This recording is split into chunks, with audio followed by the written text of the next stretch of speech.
Bueno, bos días a todos e a todas. Da comezo a sesión ordinaria do Pleno do Concello 18 de 1 de 2006.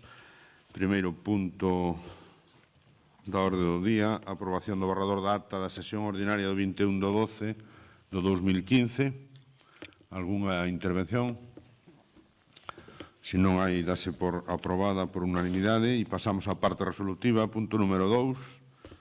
Urbanismo e ordenación do territorio, ratificación do acordo da Xunta de Goberno Local do 30 de 12 de 2015 relativo á interposición de recurso contencioso administrativo contra a desestimación presunta polo Ministerio de Agricultura, Alimentación e Medio Ambiente ao requerimento previo de anulación da orden ministerial 24 de 7 de 2015 de declaración de caducidade parcial de concesión para a ocupación da Marisma de Lourizán, Pontevedra, a fábrica de pasta de celulosa Kraft, cuxo titular é a empresa NCSA. Señor secretario, ten a palabra. Bos días. A Comisión de Ordenación do Territorio, Urbanismo e Medio Ambiente, na súa sesión do 14 deste mes, ditaminou favorablemente a ratificación do acordo da Xunta de Goberno Local coas abstencións dos señores concelleiros do Partido Popular e da señora concelleira do Grupo Mixto Ciudadanos. Moitas grazas. Alguna intervención? Señor Moreira, ten a palabra. Gracias, señor presidente. Moi bons días a todos. Señor alcalde, leva vostede iniciados, eu non sei xa cantos pleitos por o tema de ENCE, pleitos judiciais, eso sí, pagados cos cartos dos veciños de Pontevedra. Eu xa perdín a conta.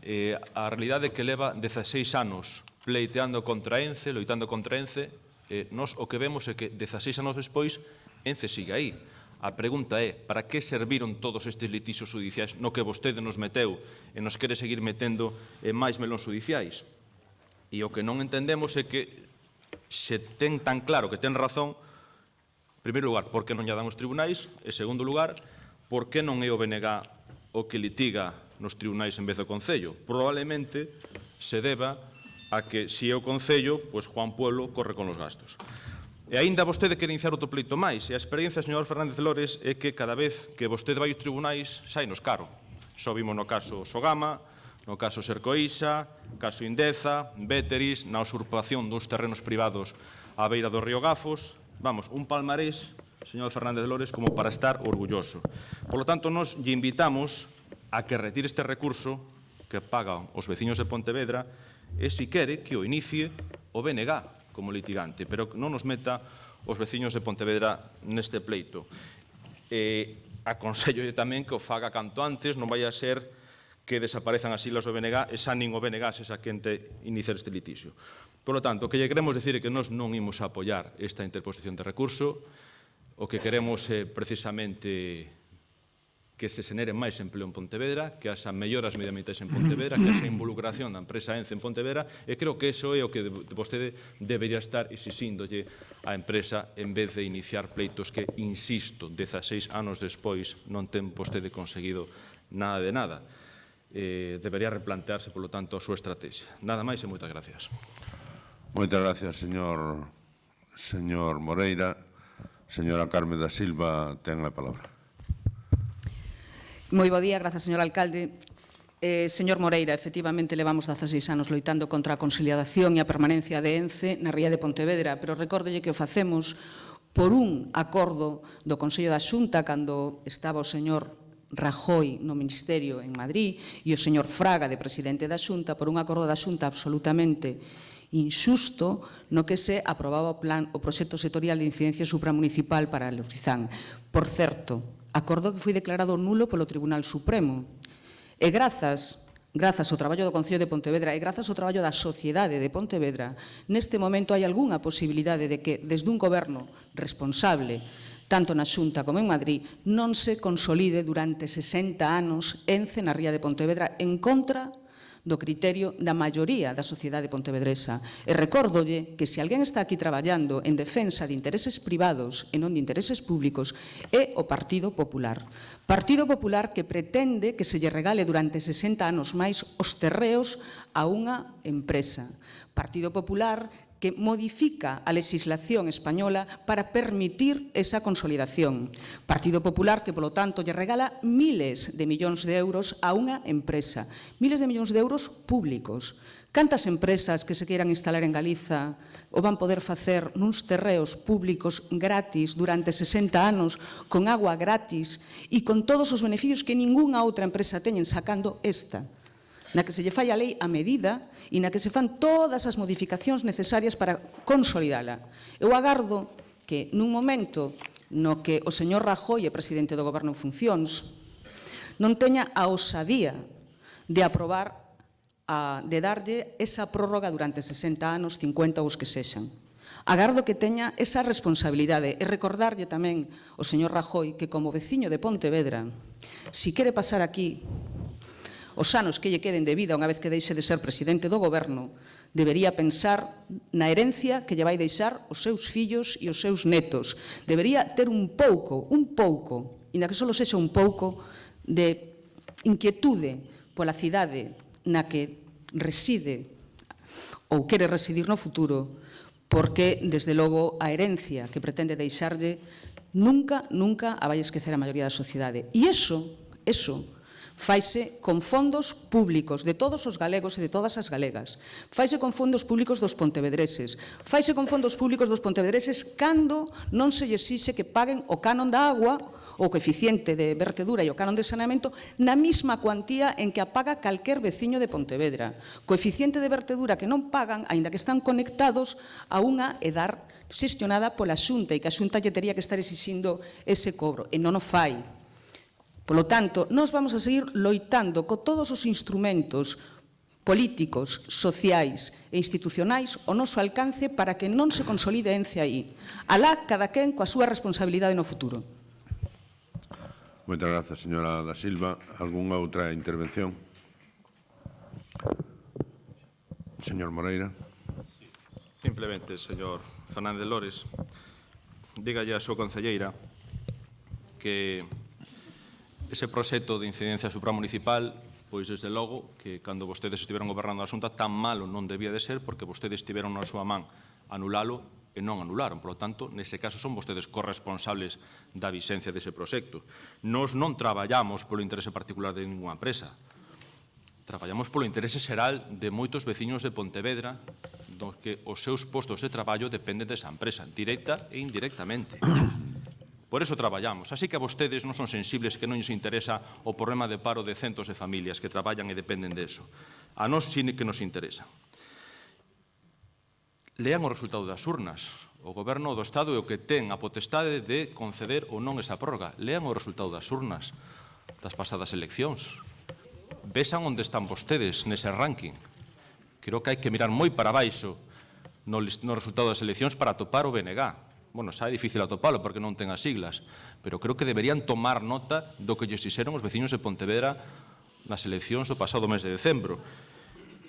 E a herencia que queremos deixar a Pontevedra, desde logo, non é a herencia dunha cidade que vai encabezando continuamente as listas ao paro nas cidades de Galicia. Esa non é a herencia que queremos deixarlle. Non queremos deixar unha cidade que estea empezando xa a perder población. Non queremos eso. Queremos unha cidade que non só absorba a población que está nas parroquias lindantes, na comarca, sino que traia xente de fora.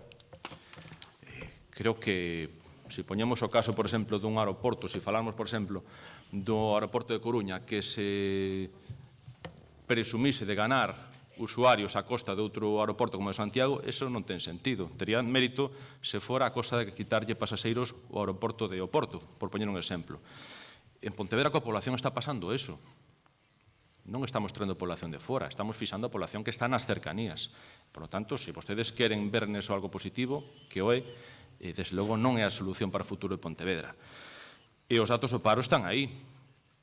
E nos estamos esperando, pero xa pasaron bastantes meses destas pasadas eleccións municipais e sigo agardando por unha iniciativa para xerar emprego en Pontevedra. Todavía, a día de hoxe, non presentaron ninguna. Seguen sen darse conta, señor Fernández de Lores, de que o paro é o principal problema de Pontevedra.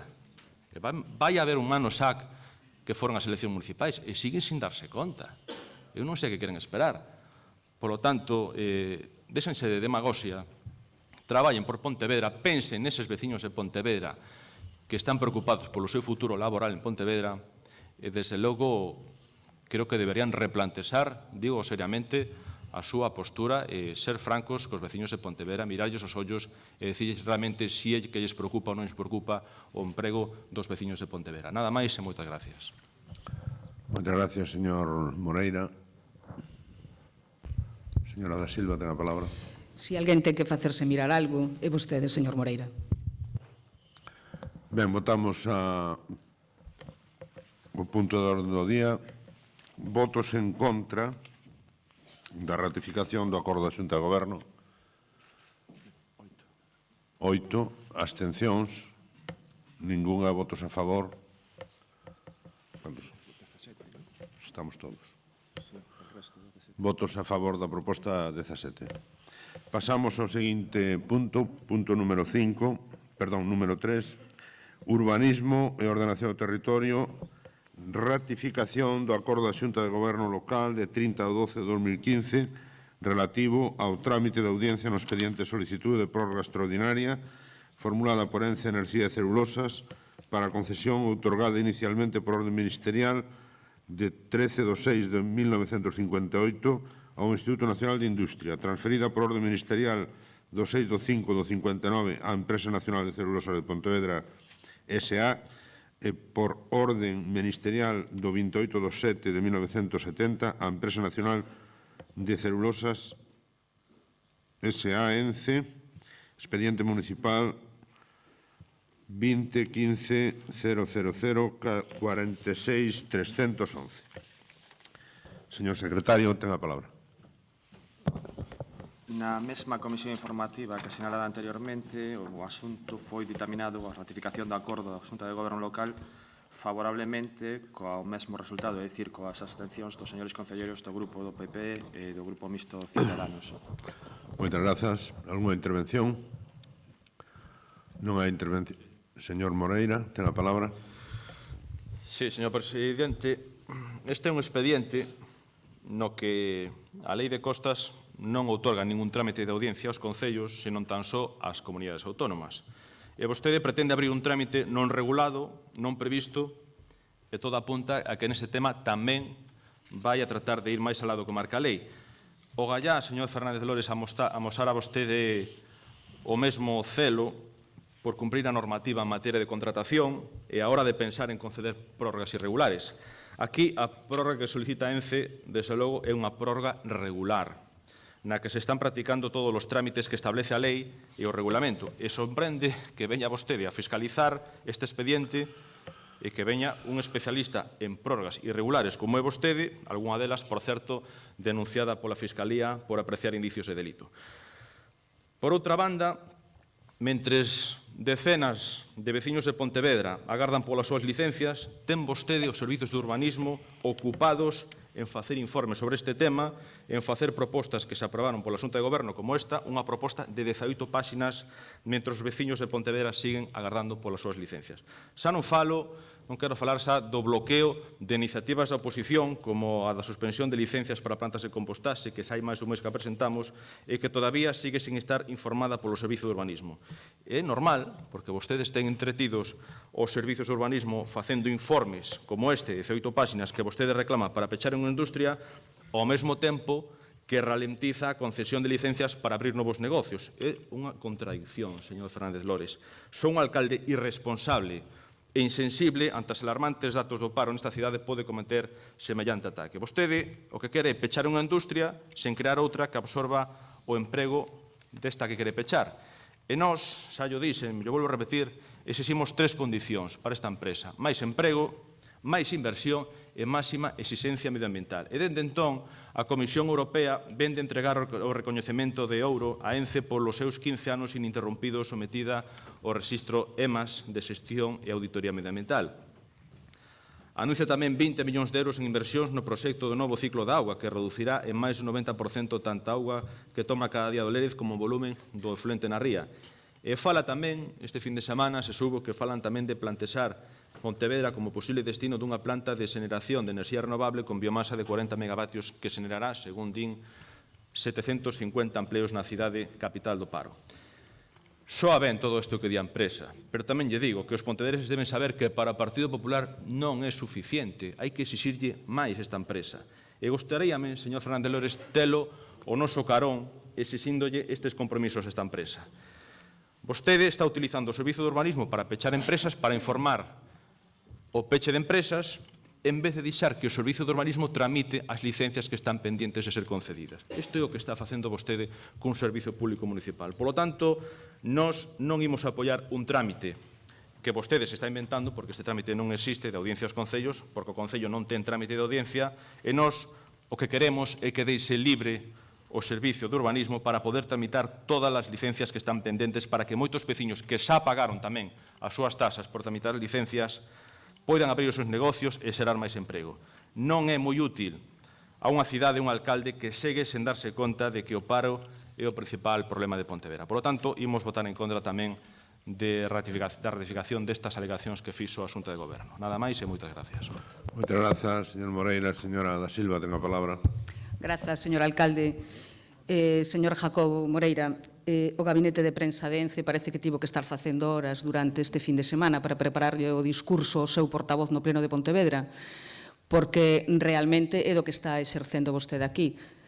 Cal é o problema en querer ver e formar parte dun expediente que lle afecta a unha instalación que está ubicada exclusivamente no Concello de Pontevedra, e ese trámite deuse, pero en Madrid. Había que desplazarse hasta Madrid para poder ver o expediente. Polo tanto, non sei eu cal é o seu problema. Tendo en conta, ademais, que na Comisión de Urbanismo vostede astívose, e entón estivo esperando a que lle preparara a empresa o discurso para poder decilo e definir o voto. Esa é, claro, é que foi na Comisión de Urbanismo na que vostede se astivo, e non dixo que se astiña para o Pleno, dixo que se astiña. Estuvo preparado, esperando, fixeronlle o discurso, o gabinete de prensa traballou este fin de semana, hai que recoñecelo, e o seu portavoz xa supo aquí o que tiña que decir. Moitas grazas, señora da Silva. Algúnha outra Gracias, señor intervención? presidente. Desde logo, ten ustedes uns argumentos, señora da Silva, convincentes. A mí xa me convenceu de que estábamos equivocados. Desde logo, no fondo da cuestión non quere entrar porque non lle interesa. Este trámite non existe. Existía no regulamento anterior, no actual non existe. E vostedes queren inventar un litixio e un pleito onde non hai. En todo caso, creo que se o problema irá a Madrid, creo que coa cantidad de viaxes que fan vostedes, creo que lle falta pouco ao alcalde para conseguir os puntos necesarios para dar a volta ao mundo coa tarxeta dourada de Iberia Plus. Desde logo, non pode ser o problema que un expediente estea en Madrid. Desde logo, se realmente lles interesa, creo que o problema non pode ser pagar un billete de avión a Madrid, porque pagan billetes para outras cousas máis livianas, ou incluso para ir de paseo a Alicante, e creo que o de Madrid sí que estaría no seu caso justificado. Reitero, ningún gabinete nos fai as nosas alegacións. O Partido Popular ten falado moi alto e moi claro sobre o que é o que quere para Pontevedra, sobre o que é o que quere para esas familias que están preocupadas polo seu posto de traballo. Nos pensamos nesas familias, vostedes non sei en que pensan, pero desde logo nós sí que nos preocupamos polo futuro dos veciños de Pontevedra e desde logo que non imos a xenerar un problema onde non hai. Aquí desde logo vostedes están inventándose un trámite que non existe, e o que máis me preocupa é que os servizos de urbanismo que xa traballan en unhas condicións bastante inaceptables físicamente, porque entrar ali naquelas dependencias desde logo dá vergonza, non? Como poden traballar estes funcionarios que tenen moitísimo mérito en sacar os expedientes así, pero desde logo que lles é máis difícil se vostedes os están mareando, facendo informes absurdos, reiterativos, que o único que fan é destruir o porvir de Pontevedra. Nada máis e moitas gracias. Moitas gracias, señor Moreira. Sí. Señora da Silva. Unha aclaración, porque parece que o señor Moreira non tivo tempo de ver o expediente. Trae os recados que lle dixeron que tiña que decir, pero non tivo tempo de ver o expediente. Non informa o Servizo de Urbanismo este expediente, señor Moreira. Non é o Servizo de Urbanismo, é a asesoría xurídica. Pero unha cousa é... Non, está vostede equivocado. E fai na Dirección Xeral de Urbanismo. Non se confunda. Non é o Servizo de Urbanismo, é a asesoría xurídica. E asegúrolle que un expediente de 18 páxinas, se alguén conoce mínimamente como funcionan os servizos deste Concello, sabe que é de asesoría xurídica. Tamén yo digo, E se nos deu traslado para ter audiencia no expediente 5 días. 5 días. tiñamos a audiencia no expediente. E o que se fai con isto é solicitar que no servizo de costas que hai aquí se dé audiencia neste expediente. E se poda ver con normalidade, non só o Concello, e que tamén deberá poder velo calquer grupo, calquer asociación que teña interés en saber como se está facendo este expediente. E non sei cal é o medo do Partido Popular, nin cal é o medo de ENCE, que un proxecto desta categoría e deste tipo, unha prórroga que vai afectar durante tantos anos, non quere que se someta a un mínimo trámite de audiencia a todos os interesados aquí no Servizo de Costas. Aí sabemos que está o informe que fixo a Xunta nese expediente. Informe que se solicitou e non se nos mandou. Cal é o medo que ten o Partido Popular? Cal é o medo que ten ENCE? Desde cando poder ver un expediente é un problema? Porque é o que se solicita con este escrito. E recórdolle, déusenos traslado 5 días en Madrid, nunha clara maniobra de impedir que se accedese ao expediente. Pero non só o Concello, calquer colectivo ou persona individual, porque no medio ambiente e no urbanismo hai acción pública, recórdollo, ten que poder acceder ao expediente. E iso é o que se está impedindo desde Costas, é o que está impedindo o PP e o que non quere que se faga a empresa. E recórdolle, o Servizo de Urbanismo non perdeu nin medio segundo en facer este informe, pero se tuvera que dedicarlle tempo a este informe, dedicaríallo.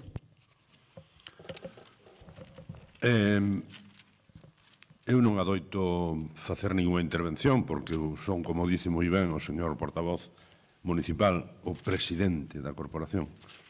E, polo tanto, hai grupos municipais que defenden os posicionamentos e eu presido esta corporación. Pero vou a decir solamente dúas cousas. Unha, mentras eu sea alcalde de Pontevedra, vou a loitar o posible, malo imposible, por todas as vías, habidas e por haber, para que ENCE se vaya da ría e que se recupere a ría de Pontevedra para outros usos, porque creemos que iso é unha posición que defende a grande maioría da corporación. En segundo lugar, viaxarei todo o que poida e máis para poñer a Pontevedra no mapa e defender e recoller os premios que nos dan por un modelo urbano que tamén creo que está refrendado pola cidadanía. E terceiro, pois non me acordo cal era o terceiro, era moi importante. No, eran tres.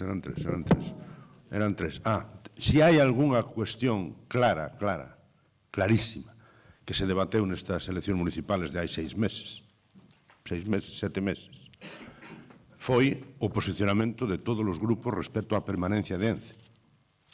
Non creo que este dicindo ninguna barbaridade. Se debateu ampliamente o posicionamento de todos os grupos respecto á permanencia de ENCE, como tema, ademais, fundamental. Bueno, aí o Partido Popular, eu creo que saleu trasquilado, máis que trasquilado, non? Pasou de 11 a 7, non? Por lo tanto, eu pediríalle que deixara de ser cansino, non? Con estas cuestións, non? Esas cuestións que son absolutamente repetitivas en todos os plenos, temas que son de competencia municipal ou que non son, temas... O sea, é absolutamente cansino con esta cuestión. A mí non me importa, de verdade, porque para eso estamos aquí presidindo e presidimos o que faga falta, o tempo que faga falta. Pero eu me gustaríame que fora un pouco máis, non sei, innovador en algúns temas que os hai, e non estar sacando sempre as mesmas cuestións que, en todo caso, parece ser que os ciudadanos non entenden moito, non? Cando non apoian a súa posición a nivel municipal. Moitas gracias. Sometemos o asunto a votación. Bueno, este é un comentario, non abre debate. Non pode ser que vostede fale e non dixe... Bueno, non abre debate, isto é o comentario. Eu escoiteino falar, falou usted 4 veces sobre o mesmo tema e simplemente eu mantiñen a miña posición, porque a posición é esta, que non está oculta. A posición é que nós vamos a defender, recuperar a ría, por encima de todo. E eu non terei dereito a decir eso. Non introducir ningún debate distinto. Non introducir ningún debate. Simplemente lle confirmo que vamos a loitar pola vía, por terra, por mar e por aire para intentar recuperar a ría de Pontevedra. Eso é o que lle dixo. E nada máis. E logo, en todo caso, dicille que estou moi orgulloso de representar a Pontevedra polo mundo. E canto máis, mellor, non? E en terceiro lugar, simplemente constatar uns resultados electorais que foron hai 6 meses. Non abrín ningún debate, señor Moreira. Simplemente lle contestei o que está usted planteando aquí. Por lo tanto, someto o punto a votación. No, señor alcalde, vostede fixo alusións directas a min, por alusións na que esa poderé intervir. Vale. É vostede que preside a corporación, sempre me dirixo a vostede como presidente, pero é verdade que é presidente porque é alcalde. Creo que o alcalde debe intervir e manifestar que é a súa posición, porque nós, desde o primeiro momento, dicimos que non íbamos a poñer pegas a que gobernara vostede, xa que era a lista máis votada, pero que tiña que ser consciente de que íbamos a fiscalizar o seu mandato. E é o que estamos facendo. Señor Fernández Lores, hai cousas que vostede di, pero eu que lle digo que leva vostede 16 anos nunha postura determinada, eu lle pregunto que resultados conseguiu vostede despois de 16 anos de litixios, e a mellor algunha vitoria, non recordo, pero sería unha vitoria pírrica, porque nada se ten conseguido. A empresa sigue aí, desgraciadamente, a mí non me gustaría que estuvera aí, pero está aí. E sin que se senara unha alternativa, pois hai que decidir se sigue ou se non sigue. Nós temos unha opinión que manifestei o ano pasado públicamente de cal era a nosa postura. Creo que, sinceramente, desde logo, se vostede mira aos ollos as familias que dependen desa empresa, darse conta de que está equivocado porque non é o momento oportuno de tomar esa decisión. Pero tamén é verdade que a empresa hai que exigirlle un compromiso coa cidade que nunca tuvo. Eso non hai que esquecelo. E nós estivemos en contra de asuntos como cando se fixo o macronudo da lei de Mollabao, que cercenaba para o futuro a recuperación da ría, e vostede non nos apoiou. Vostede estivo a favor de que se fixera ese macronudo. Eso xa hipotecou para o resto da vida a recuperación deso. Nos insistimos para que se cobrare a ENCE o IAI máximo que permite a normativa fiscal, e vostede estivo en contra. Vostede lle está cobrando o 50% do que coa lei na man lle podría cobrar. Ese foi vostede, non nos apoiou tampouco nesa iniciativa. Sí, señor Fernández Lores, nos pasamos a 7 concelleiros, pero non debe vostede esquecer que no ano 2007 vostede con 7 concelleiros foi alcalde. Nada máis, moitas gracias. Moitas gracias, señor Moreira. Sometemos o punto a votación. Votos en contra da ratificación, 8, abstencións, ningunha, votos a favor, 17, apróbase por maioría da corporación. Punto número 4, honras e distincións, concesión dos premios Cidade de Pontevedra 2015 nas súas dúas modalidades, A, persona física, e B, persona xurídica, asociación ou colectivo. O señor secretario ten a palabra para ler o ditamen da Comisión Informativa correspondente. A Comisión de Réxime Interior, Participación Persoal de Xustiza do 13 deste mes ditaminou favorablemente por unanimidade a proposta do xurado cualificador de concesión dos premios de Pontevedra 2015 e, polo tanto, o seu outorgamento na súa modalidade persoa física don Carlos Rosolla Varela e na súa modalidade de persoa xurídica o Instituto do Ensino Secundario Luís Seoane. Moitas grazas, señor secretario. Alguna intervención? Se non hai intervención, sométese o punto a votación. Votos en contra, ningún, abstencións, ningunha, votos a favor. Apróbase por unanimidade dos concelleiros e concelleiras presentes na corporación. Ben, pasamos ao punto número 5. Proposición do Grupo Municipal do PSDG-PSOE relativa á creación dunha partida económica para impulsar a actividade económica no Concello, complementando o plan de emprego da Diputación Provincial. O señor secretario ten a palabra. Esta proposición foi ditaminada na Comisión de Economía e Facenda na súa sesión do 17 de decembro do ano pasado, favorablemente cos votos en contra dos señores concelleiros do Grupo Municipal do BNG. Moitas grazas, señor secretario. Alguna intervención? Señor Fernández, ten a palabra. Moitas grazas, señor alcalde. Bos días. Bueno, eu, antes de entrar na defensa da nosa proposta, vai-me permitir o señor alcalde facer unha reflexión de carácter xeral, non? A vista da orde do día e tamén un pouco do que se ven palpando no Concello, que creo que ven sendo palmario, que hai unha parálise no goberno que vostede dirixe, masticándose un fin de ciclo que non sería nada preocupante se non fose porque pode levar a Pontevedra tamén a unha situación de retroceso que non nos podemos permitir. Na orde do día de hoxe, só hai asuntos relevantes propostos pola oposición ou por parte da oposición. Nas comisións informativas pasa o mesmo e a xestión política diaria está absolutamente desaparecida, señor alcalde. As propostas vímolas facendo outros e só cando se fan parece que vostedes despertan e se poñen a traballar. En 8 meses, as súas iniciativas redúcense a pouco máis que a modificar a normativa dos furanchos e a vampirizar propostas que se fan dende a oposición. Nin siquiera estamos a sacarlle todo o rendemento que poderíamos sacarlle a nova Deputación. E iso é moi grave. Iso é moi grave. Nós non estamos para perder moitos trenes, non?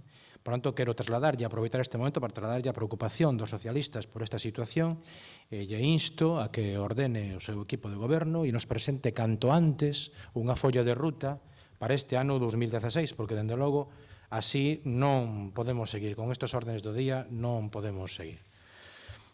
Entrando xa na nosa proposta. Bueno, a hora de ler esta moción, hai que ter en conta que foi presentada o ano pasado, antes de que se aprobara o orzamento, e cando xa estaba vixente aínda o plan de emprego posto en marcha pola Deputación Provincial.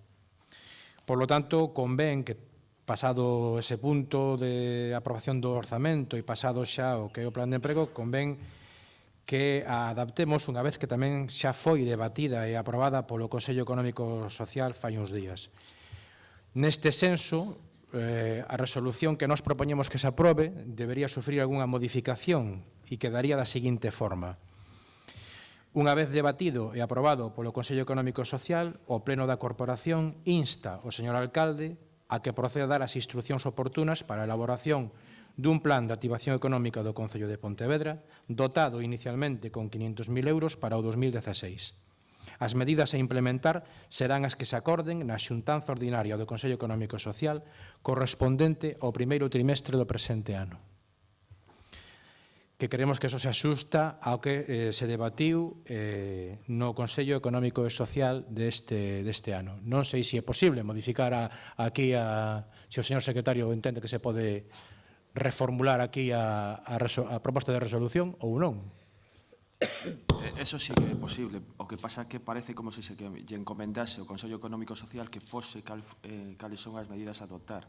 Realmente o Consello Económico Social, como ben saben, ten carácter consultivo. Entón, o único que podría facer é propor as medidas a adoptar que posteriormente haberían de ser aprobadas polo órgano competente. Perfecto, pois se redacta así.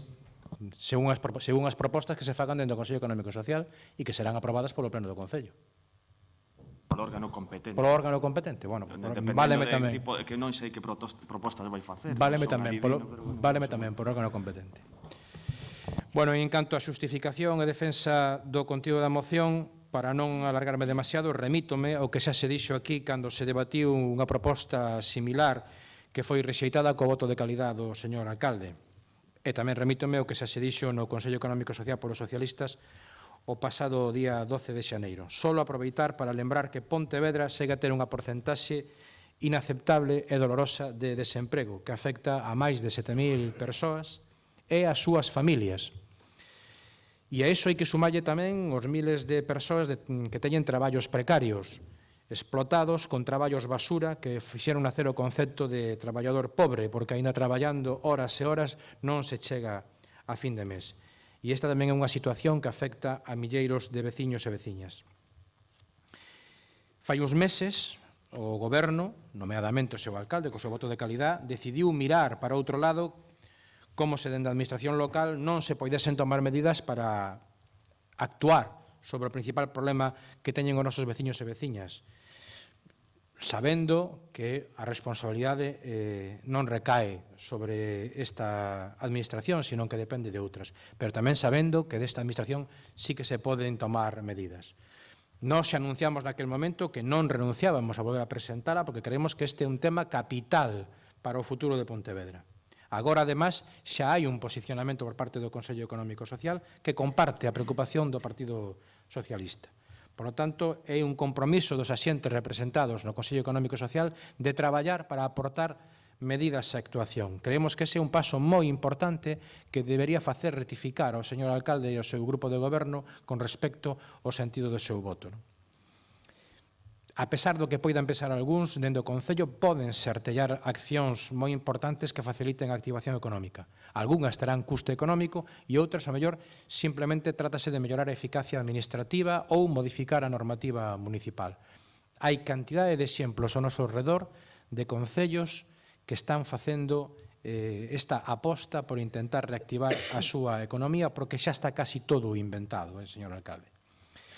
quedarnos quietos, dende logo, non é unha opción. Creo que hai unha amplia maioría de Pontevedra que opina o mesmo e creo que hoxe sería bo que este pleno dese mostras desa sensibilidade cos problemas dos cidadáns e aprobásemos por unanimidade a proposta feita polo Partido Socialista. Nada máis. Moitas gracias. Muchas gracias, señor Fernández. ¿Alguna intervención? Señora Rey, tiene la palabra. Buenos días. Lo cierto es que desde Ciudadanos siempre nos hemos mostrado de acuerdo con esta moción del Partido Socialista y mostramos y mostraremos nuestro apoyo a cualquier moción que fomente el empleo y la economía, que fomente el apoyo a la recuperación de la clase media trabajadora, siempre y cuando se haga de manera seria y no únicamente con visos mediáticos. Con lo cual esperamos que en la próxima convocatoria del CES podamos ponernos a trabajar en un plan de empleo serio y eficaz. Gracias. Muchas gracias. ¿Alguna otra intervención? Señor Rey, tiene la palabra. Bo día, brevemente. A nos gustanos especialmente que as medidas e programas deste plan que propón o PSOE vayan ser formuladas desde o Consello Económico e Social. Logo de recibir o estudo da Universidade de Vigo, votamos a favor convencidos e mesmo estaríamos tamén a favor de ampliar a partida en unha cantidade superior a ese €500.000. Muchas gracias. Señor Domínguez, tiene la palabra. Buenos días a todos. En el Partido Popular, hablando de lo de antes, podemos hablar sin ruborizarnos de resultados electorales con el bloque nacionalista galego. Por cierto, aún no sé si su partido va a ser arrasado por la marea o no, parece que sí. Pero vamos a lo importante, que es la moción de empleo que presentan nuestros colegas del PSOE. Bueno, el paro en nuestra ciudad es uno de los mayores problemas que se ha registrado en el último lustro. Asistimos con impotencia cómo en nuestro ámbito local no solo no es una prioridad, sino que es un tema al que no se dedican esfuerzos. Siendo verdad que no son competencias estrictas del Concello, también es cierto que ningún funcionario público, y más aún en el ámbito local por su cercanía, puede evadirse del drama que supone el desempleo. Desde el Partido Popular entendemos que en un Concello se pueden hacer muchas cosas para favorecer el empleo y la actividad económica. Voy a poner unos ejemplos. 1. Cumplir el presupuesto. Año tras año vemos con asombro, y en el 2015 en especial, cómo se nos anuncia bombo y platillo la existencia de remanente, de superávit en los presupuestos. Pero si ese dinero fuese destinado a inversión, sería sin duda de gran ayuda para empresas y trabajadores de nuestra ciudad. Estoy convencido de que la tasa de ejecución del ejercicio en lo que respecta al capítulo de inversión, descontando el pago a Sogama, será altamente y alarmantemente bajo, privando a nuestra ciudad de inversión pública con la que estimular el empleo. Este déficit de inversión supone ausencia de generación o consolidación de empleo, ausencia de consolidación de resultados empresariales locales y significa, sobre todo, la generación de un superávit no fruto de una gestión cautelosa, sino fruto de la absoluta incapacidad para culminar sus propios presupuestos. Otra forma de generación de empleo es la de bajar las tasas o impuestos locales. Los impuestos municipales inusualmente elevados en nuestra ciudad suponen una carga extra en los bolsillos de los ciudadanos, de la misma forma que es universalmente aceptado que la inversión genera actividad económica y empleo, la reducción de impuestos genera una masa monetaria que ayuda a incrementar el gasto fomentando la actividad económica en el foro donde se producen. Esto quiere decir que una bajada de impuestos en Pontevedra significaría una inyección económica que resultaría de un mayor gasto en los establecimientos de nuestro entorno. Desgraciadamente para los pontevedreses, los impuestos locales seguirán desproporcionadamente elevados, siendo una sangría en muchos casos, e impidiendo que ese dinero sirviera para estimular la penosa situación económica en nuestra ciudad. Recuerdo que el Partido Popular presentó una moción de la reducción del IBI siendo rechazada por todos los partidos. Aún hay otra forma, y esta es muy sencilla, de fomentar el empleo. Y esta forma es la de contestar el teléfono. Sobre todo si del otro lado está una multinacional que pretende invertir dinero en nuestra ciudad. Resulta chocante que nuestro máximo representante ni siquiera atienda, como él mismo dijo, a las llamadas de grupos empresariales que intentan instalarse en nuestra ciudad, siendo en primer lugar una descortesía, pero siendo además una profunda equivocación, probablemente derivada de un ramalazo comunista. En un mercado global es probable que las empresas que llamaron a nuestro máximo representante no se vayan a instalar en nuestro entorno y que se lo hagan en ciudades colindantes. Por lo que la influencia supuestamente perversa que tendría para el comercio pontevedrés seguirá, mientras que los posibles beneficios como inversión en construcción, publicidad, mantenimiento, recaudación de impuestos y tasas se los llevarán esas ciudades que tienen la deferencia de contestar al teléfono. Aún existe otra forma de generar actividad económica a través del gobierno local y es la de no malgastar los caudales públicos, no tirar el dinero que los pontevedreses ponen a su disposición. En este tema tampoco han sido ejemplo de eficacia. El Concello se ha visto en los últimos años inmerso en múltiples acciones polémicas, unas llevadas a cabo por simplemente petulancia ideológica, otras por absoluta incapacidad. Me refiero a los 18 millones que nosotros hemos calculado, pueden ser más, en sentencias tan graves como Sogama, como la usurpación de una parcela, como las diversas condenas que han sufrido por el Concello en sus diversos pleitos con las empresas que habían contratado. Como ven, hay muchas formas de estimular la actividad económica y el empleo a través del Concello en el ámbito local. Otra, la última a la que me voy a referir, es la de la inversión directa en empleo, como la moción que presentan nuestras colegas del PSOE. No siendo quizás la mejor forma de generación de empleo, es una de las formas aceptadas y quizás más sencillas de generarlo, aunque tiene problemas como el no abordar la integración o la temporalidad. Sin embargo, es una forma de intentar paliar el problema del paro, una forma que, por cierto, ya fue presentada en una moción muy similar hace muchos años por nuestro partido, siendo rechazada aquí por el Grupo Socialista, algunos de cuyos miembros estaban en aquella votación. No obstante, y en aras de impulsar el empleo local, paupérrimo en lo general, en una ciudad cada día más envejecida por la ausencia de oportunidades, obligando a los pontevedreses a trabajar fuera, no obstante, digo, el Partido Popular votará a favor de esta moción, pues cualquier paso que se dé desde cualquier ámbito en el fomento del empleo y la actividad económica será apoyado por nuestra formación. Muchas gracias. Muchas gracias, señor Domínguez. Señor Mosquera, ten a palabra. Grazas, señor alcalde. Bos días a todos e a todas. Moi interesante todo este asunto e creo que se merece aclarar parte das afirmacións e o fondo, non? Chegar a afirmar que este Concello está nunha parálise desde hai uns meses, creo que pois non ler a prensa nin escoitar os medios audiovisuais, non? Digamos, cada un ten as súas orelleiras e mira como quere. En concreto, para non estirar, para non alargarme, vou falar de que non se está aproveitando a Diputación. Bueno, en estes meses vai empezar a obra do acceso a Príncipe Felipe, está axudicada a Ruibal, que paga a Diputación, está axudicada a de Marcón e está a punto de axudicarse a ponte sobre o Alba, na Xunqueira. Pero, bueno, xa eran asuntos que viñan de atrás, pero cara adiante acordouse facer un pabellón na Parda, varios campos de fútbol, ao acceso a Monte Porreiro, etcétera, etcétera. Está todo en trámite, se iso non é aproveitar a relación ca Diputación sin ningún privilexio con respecto a outro Concello, simplemente facendo o que lle corresponde, facendo ben mellor do que se estaba facendo até agora.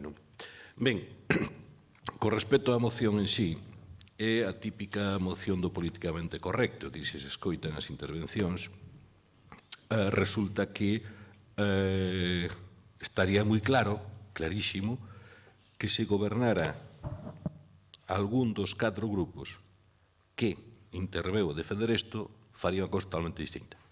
Está clarísimo. O PSOE votou en contra unha moción parecida cando estaba no goberno, en outros sitios onde goberna a Marea está facendo outras cousas, non estas, verdad? E o PP xa nos explicou que é mellor a inversión que gastar os cartos non en plans de emprego directo, aparte desas fórmulas máxicas que nos ten de que ingresar menos e gastar máis. O sea, máis inversión, máis plans de emprego, pero ingresar menos, as fórmulas máxicas que non vou entrar nesas teorías de que se o recorte de impostos xeneren actividade económica suficiente como para millar a recaudación, que obviamente é terriblemente discutível. Así, Mariano Rajoy tuvo que cambiar absolutamente de tocata cando chegou ao goberno no Estado, pero nun tipo de ingresos absolutamente censitarios como son os que ten o Concello, obviamente non afecta para nada. Nada, esa correlación é radicalmente absurda. Pode ser discutível, non? As teorías que estuvo aplicando ou que intentou aplicar Reagan no seu momento e meteu o orzamento federal de Estados Unidos no maior déficit da historia, verdad? E que despois tentou aplicar Bush. Pero, bueno, podíase discutir se ten algún sentido ou non, pero, desde logo, unha administración local co tipo de ingresos que ten, non. Máxime, cando parte se parte de unha mentira que é que o Concello de Pontevedra creo que está no posto máis ou menos 48 das 52 capitais de provincia, co cual, que sean disparatadamente altas, obviamente, é absolutamente falso. E xa o rizo total chega cando temos que ver como se critica dunha maneira francamente civilina, non? Dicindo que é legal, pero que se abusa dos negociados sin publicidade. Pois sí, claro. Primeiro é legal. E segundo, é a maneira de darlle traballo ás empresas de Pontevedra. Claro. Que concurran entre elas, porque se invitan as que se invitan. Entón están en contra deso, pero pois queren que as empresas de Pontevedra funcionen porque damos cartos. Porque o Concello se xiliza, non? É complicado de entender, é moi complicado, igual é obvio que ustedes farían algo totalmente distinto, non? Ben, eu, con respecto ao contido da moción, xa no anterior debate creo que quedou moi claro. Aquí resulta que se daba por suposto, e volve a aparecer, que se complemento da Diputación, se daba por suposto que ia haber un plan da Diputación, cuns términos que obviamente hoxe quedou claro que non lle tiñan comunicado ao Grupo Municipal Socialista do Concello de Pontevedra, desde a Diputación, prácticamente estaba decidido, e se estaba no acordo do goberno que as cidades de máis de 50.000 non iban a entrar neses plans, como así foi. Entón, é unha colección de erros e demais que o único que ten é políticamente correcto. Calquera cousa, aparte de algún dos portavoces dixo, calquera cousa que se faga polo emprego, benvido sexa. É igual, que sea unha mesa contraria, que reme por un lado ou que desreme, que faga ou que desfaga. É igual, con tal de que sexa, queda moi mono e políticamente correcto. Este goberno vai a seguir e vai a intentar traballar en todo o que sea a incentivación económica dentro das súas competencias, pero non pode aprobar unha moción que é un brindis ao sol sin tal. Igual ao final metemos máis ou menos, pero igual exactamente para isto ou para outra cousa. Obviamente, vamos a facer todos os esforzos, porque se cadra, non? Se critican aquí a existencia de remanentes. Bueno, xa me gustaría ver que pasaría, ou que dirían ustedes si esta administración resulta que prácticamente non ten remanentes. O que sucedería, habría unhas tensións de tesorería brutais. E cando se tardara en pagar a un proveedor, poñería o grito no ceo. É incentivación económica pagar en tempo e forma, verdad? É dos concellos que mellor paga. Pero para iso ten que ter un boa tesorería. E para ter boa tesorería, pois hai que ter aí un colchón, que prácticamente é o que hai, porque ao final estamos cun colchón que todos os anos se gasta, pero que se xenera todos os anos, temos ese colchón. Non creo que eso sea malo, é o que faltaba xa. É o que faltaba escoitar iso. Exactamente o contrario, que é o que está pasando na Xunta, o que está pasando no outro lado. Se usted ten unha execución elevadísima, non ten remanentes, crea uns tensións de tesorería brutais que ten que rematar pagando a meses. Non creo que ese sea o modelo. Non o creo. Claro, gustaríame saber, si é millor, este debate creo que é sumamente interesante, se é millor xerar, digamos, vía investimento en obras que prestan un servicio aos veciños e xeneran uns postos de traballo con todo o circuito que supón, xenera actividade, que compra outro, etc. Se é millor eso ou gastalo directamente en os planos de emprego. Porque estamos falando de medio millón, que pode supoñer? Se se paga decentemente o Concello de Pontevedra, ata agora negouse a ter xente traballando que fora por 6 meses a 600 euros, 700.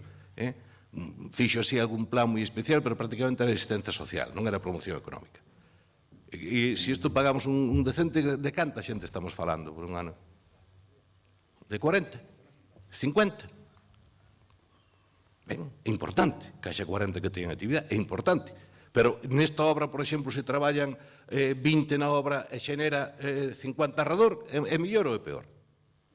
Bueno, entonces, Falemos de cousas serias, non nos deixemos levar exactamente polo políticamente correcto. Todo que sexa a favor de crear emprego, de iniciación económica, todo votamos a favor. Bueno, queda monísimo, pero o que quedou claro no debate que seguro que se dueran a responsabilidade de calquera dos que está aí, non a aprobaría.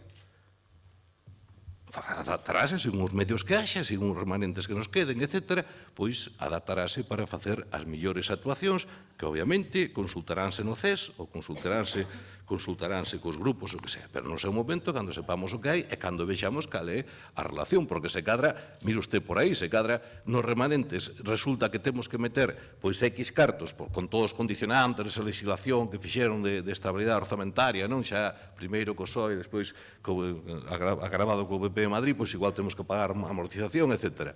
Pero se resulta, a ver, poñamos nunha tesitura, paramos, un caso, por exemplo, a Ronda, que temos que pasar cartos á Diputación. Se temos que pasar estes cartos, que facemos? Parámola e deixamos sin emprego a todos que están traballando nela ou metémola en contratar a esa xente? Habrá que decidirlo no seu momento como corresponde. Moitas gracias.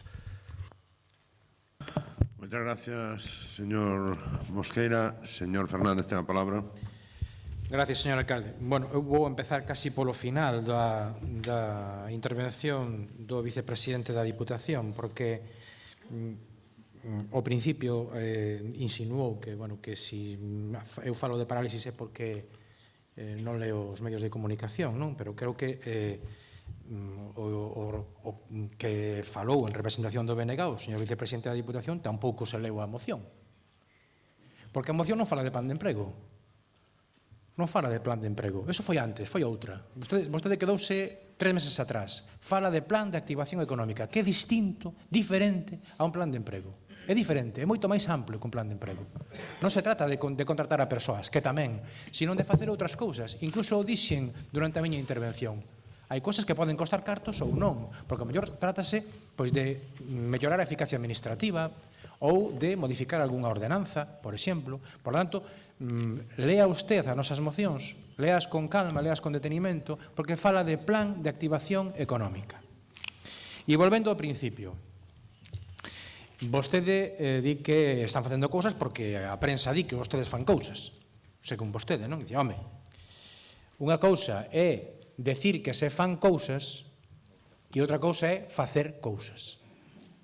Non? Entón, hai unha lixeira diferencia importante. E vostedes teñen moita habilidade para decir que fan cousas e, últimamente, pouca disponibilidade para facer esas cousas. Por lo tanto, non se equivoque vostede. Vostede tamén fala de que dende a Diputación sí que se está facendo unha importante labor en Pontevedra e que se están conseguindo cousas e as obras que usted me di que se van a facer son as obras de época de Louzán. Todas son obras de época de Louzán. Di, no, pero vamos a facelas nós. Home, xa vai sendo hora. Xa vai sendo hora, porque o da carretera da Roibal xa leva uns cuantos meses dando voltas, E vostede é vicepresidente da Diputación de fai xa uns cuantos meses, E, por tanto, xa leva uns cuantos meses dando voltas e xa viña da época de Louzán. Pero da época dende que vostede é vicepresidente da Diputación, nada. Di vostede, vamos a facer campos de fútbol, vamos a facer... Non, firmouse un protocolo. Un protocolo que é un documento de intencións políticas. Pero o convenio ainda non se firmou.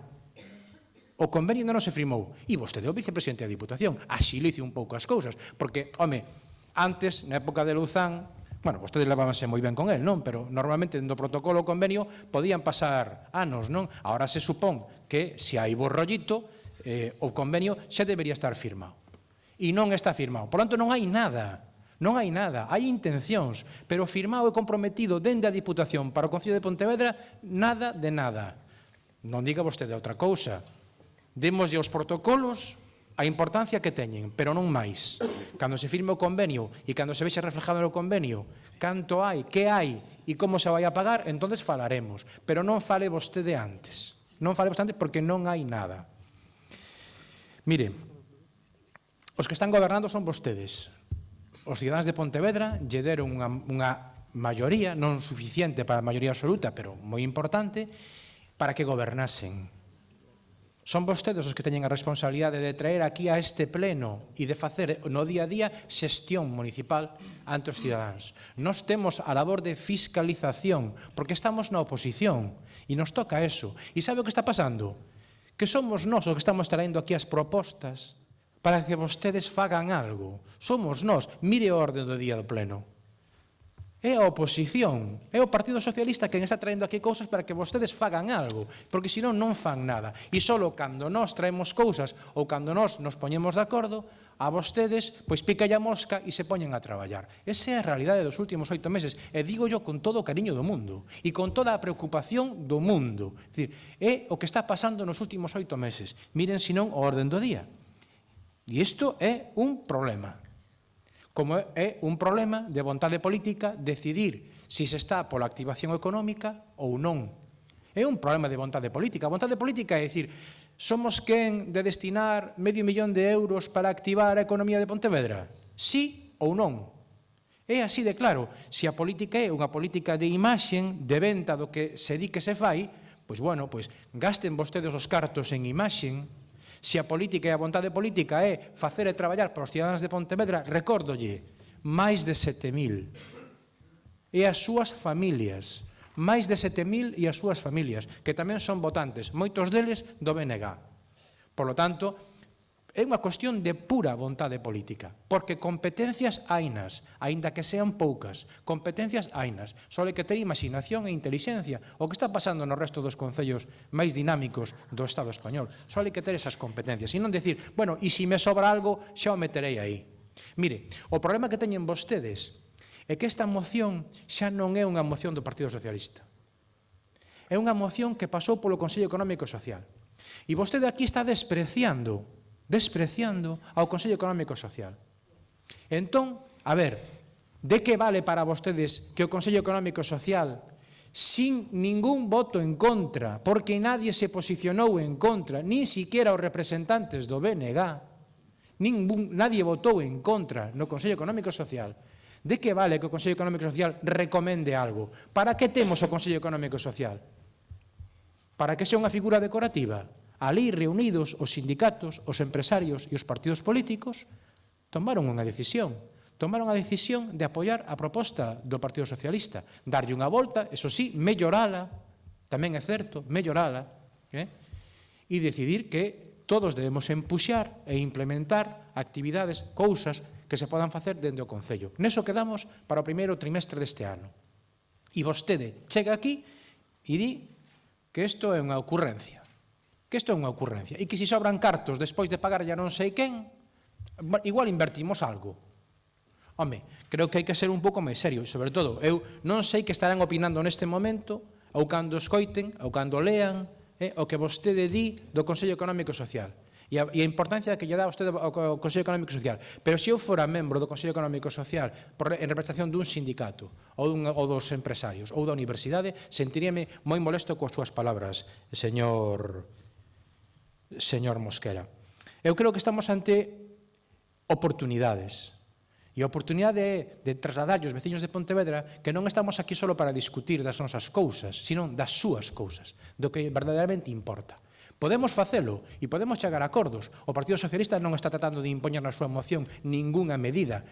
O Partido Socialista, tal como se dixo no CES, está porque entre todos busquemos os mellores camiños para activar a economía de Pontevedra. Entre todos. Trasladémoslle ese mensaxe que no fondo é un mensaxe de esperanza a esas miles de personas que non teñen traballo en Pontevedra. Esa tamén é a labor do goberno e esa tamén é a labor que ten que facer o señor alcalde de vez en cando. Baixarse da pola, se me permite a expresión, baixarse da pola e falar tamén do que lle importa aos veciños de Pontevedra. Por tanto, nos reiteramos que sería bo que hoxe aquí todos apostáramos por Pontevedra e por a activación económica de Pontevedra. Moitas gracias. Moitas grazas, señor Fernández. Algúnha outra intervención? Señor Domínguez, ten a palabra. Muy rápidamente, si de teoría económica hablamos, prefiero y me quedo con Reagan que con Trotsky. Muchas gracias. Moitas gracias, señor Domínguez. Señor Mosqueira, ten a palabra. Sí, moitas gracias. Quer dicir, é unha está ben, hai que mirar, normalmente nos procuramos mirar todo o que se move polo mundo para aproveitar, para conocer polo menos ou aproveitar o que sexa. Pero indo ao asunto, agora sí que xa me quedei absolutamente sorprendido, porque claro, resulta que no orzamento temos, así polo gordo, temos como 14 millóns entre investimentos, os investimentos consorciados ca Diputación, digo para este ano, para executar este ano, máis o que hai para o plan de emprego. Outro tipo de actividade de fomento económica. Temos sobre 14 millóns. Si é un problema de activación económica, entón 14, 13,5 ou 14,5 non vai variar moito. Entón poñamos outros tantos.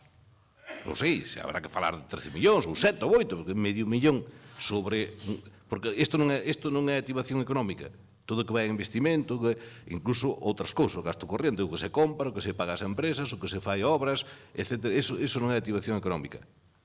Entón, se todo eso non é activación económica, eu entendo, por exclusión, que é aumentar os planes de emprego. Simplificado, sin darlle moitas voltas e sin buscar, ou facer un estudo deses, que tamén é interesante, para que sobre todo, normalmente, eses estudos son interesantísimos para que nos fan. Normalmente, tamén poden ter outro tipo de interés, pero normalmente ese seguro.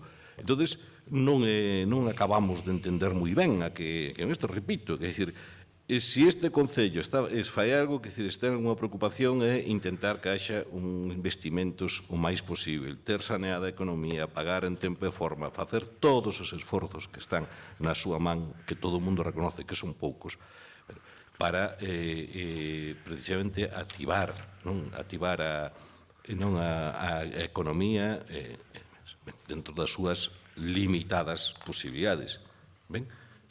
Repito, si se pode, nós estamos abertos e así o faremos, pero isto en concreto, poña 500.000 euros, para qué? Porque se é para investimentos o que sea, non vai arreglar moito.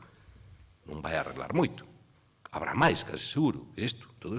Así quedaríase curtísimo. Se é unha cousa de calquer medida de activación económica, 500.000 euros é unha ridiculez.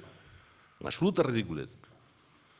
Entón, por exclusión, entendemos que é para cousas deste tipo. Bueno, pois vamos a ver no seu momento se é o máis oportuno, se é o mellor ou non, e valoraremoslo no seu momento. Coller agora un compromiso así de 500.000 euros, porque sí, porque alguén se ocorreu esa cifra máxica, pensando, obviamente, dígase o que se diga, pensando, obviamente, porque o pon na moción, en complementar o plan de emprego da Diputación que non existe, pero Pontevedra, non, pois resulta que a moción perdeu sentido.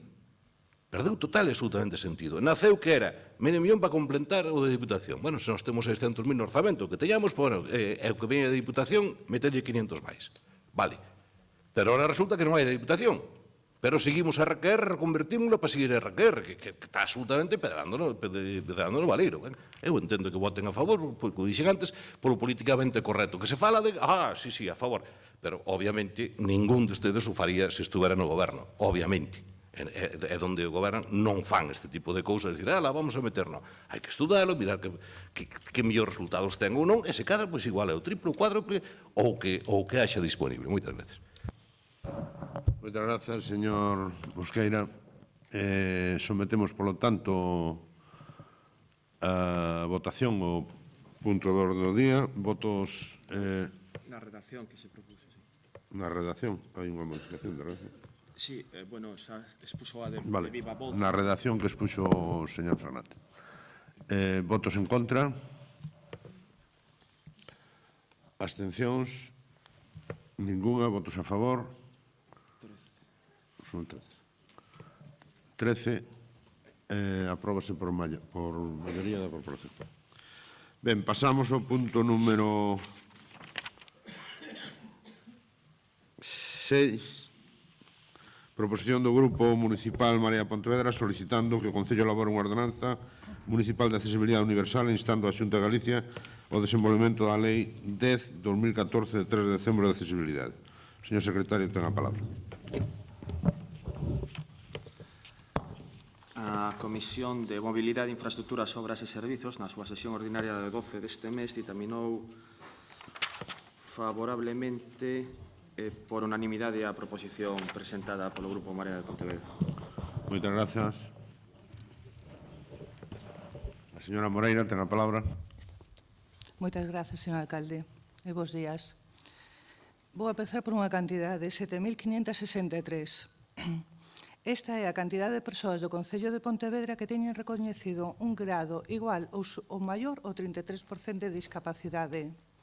Sen contemplar as que están en esperas de valoración, as que teñen discapacidade menor de 33% e as que non teñen diagnóstico médico. Cando falamos de discapacidade, nos estamos a referir a que teñen limitada a posibilidade de desplazarse ou interactuar con seu entorno de xeito seguro e con autonomía persoal, a causa de algunha discapacidade física, sensorial ou cognitiva.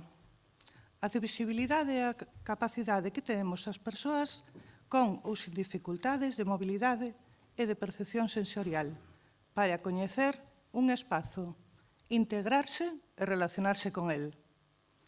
Decimos que un espazo é accesible cando todas as persoas poden acceder de forma segura e eficiente e utilizalo e disfrutalo sen ninguna discriminación. Por exemplo, a accesibilidade aos mostradores, ás máquinas expendedoras de citas, a puntos de información en ordenadores inaccesibles, a caixeiros de bancos ou na comunicación gráfica, tales como a senalética, a codificación de cores, mapas, cartéis, folletos e portais de webs, entre outros. A accesibilidade é un avance na sociedade, é un dereito de todas as persoas. A Constitución española recoñece que todas as persoas somos iguais e exixe que as administracións promovan a accesibilidade e garantan os dereitos das persoas con discapacidade. E mentres non se adecúen os espazos que utilizamos, non poderá haber unha inclusión total.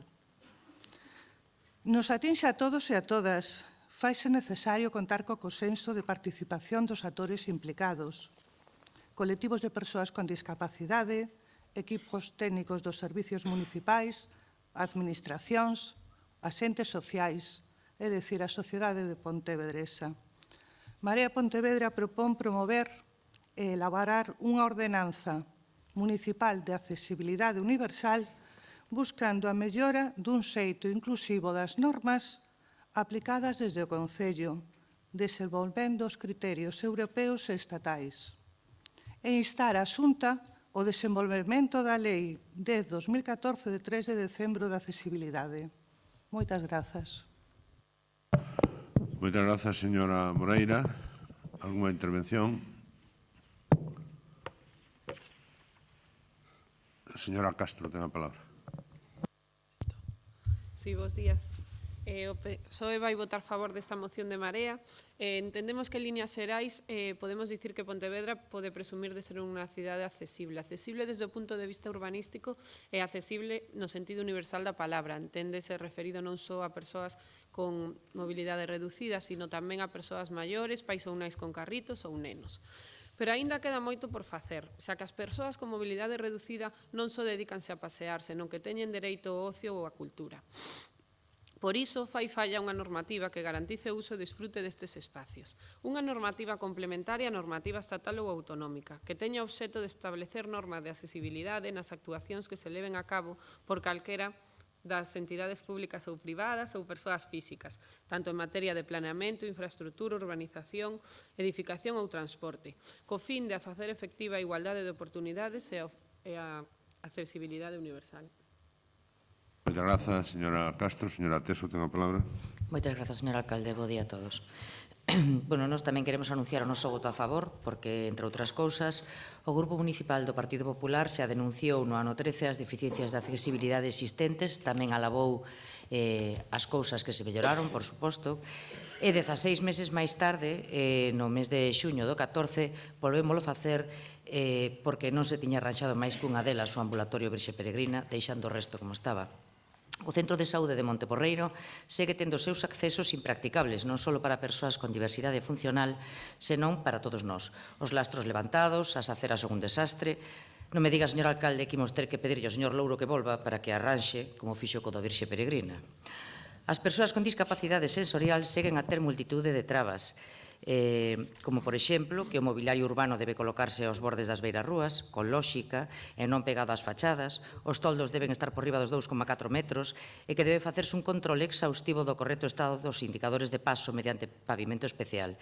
Algúns dos exemplos máis graves poden ser os que atopamos e denunciamos no seu momento na rúa Alcalde Evia, onde hai varios pasos de peóns nos que se indica aos invidentes que o xeito de cruzar a rúa é en diagonal, invadindo a calzada pola mala colocación das baldosas rugosas utilizadas para sinalar o itinerario das persoas invidentes. Conta tamén con papeleiras ao cruzar os pasos cos que tropezaría unha persona con esta discapacidade sensorial que se guíe polos sinais que están postos. Na rúa Eduardo Pondal, non moi lonxe desta que acabo de citar, eliminouse un paso de peóns que aínda segue a ter as baldosas que indican que si existe ese paso de peóns, podendo causar un accidente en calqueira momento. Isto, repito, foi xa denunciado no ano 13 e despois no 14 e todo segue igual. A Marea pide que se faga unha ordenanza municipal de accesibilidade universal, cousa que aplaudimos, a ver se así se arranxan tamén as deficiencias existentes. Moitas grazas. Moitas grazas, señora Teso. Señor Bará, ten a palabra. Sí, moi bo día, señor alcalde, moitas grazas. Ben, eu quero en primeiro lugar agradecerlle ao Grupo da Marea que trae este tema ao pleno e agradecer o apoio implícito ao modelo urbano non de Pontevedra desenvolvido nos últimos 16 anos, porque, bueno, ainda que non o dixo aquí verbalmente, pois na moción sí que está expresado, non? Dice que compre salientar a transformación da cidade de Pontevedra nos últimos anos. Efectivamente, foi froito dun grande esforzo colectivo, un grande esforzo, desde logo, que foi posible grazas a unha grande participación social e de entidades que traballan neste ámbito, o que permitiu levar a cabo unha grande transformación do espazo urbano en temas como a mobilidade, a accesibilidade ou a seguranza, non? Porque estamos a falar, a fin de contas, do espazo polo que se moven todas as persoas, non só para pasear, non só para ocio, non só para a cultura, senón para ser persoas iguais e ser persoas que teñen plena autonomía para desplazarse e para moverse na súa cidade, para o que sexa, tamén para traballar, desde logo, non? Estamos a falar, a fin de contas, da equidade, non? Que debe ser o grande obxectivo de calquera política pública. Tratar a todas as persoas por igual ou, incluso diría máis, non tratar a todas as persoas por igual, senón facer políticas que traten sobre todo aquelas persoas que necesitan do apoio das iniciativas públicas para poder ser persoas plenamente desenvolvidas no seu territorio, na súa cidade. E isto dou lugar a un grande número de recoñecementos, como tamén se di na moción, algúns deles precisamente por entidades que traballan no ámbito da diversidade funcional e da discapacidade. O último foi de Kogami no ano 2015. Nese premio de Kogami fálase precisamente de premiar a unha entidade que se significou por o seu labor a prol da integración das persoas discapacitadas. Pero, bueno, nós tampouco decimos que estea todo feito, e os premios, se son algo, son un estímulo para seguir traballando e con máis intensidade, con máis forza.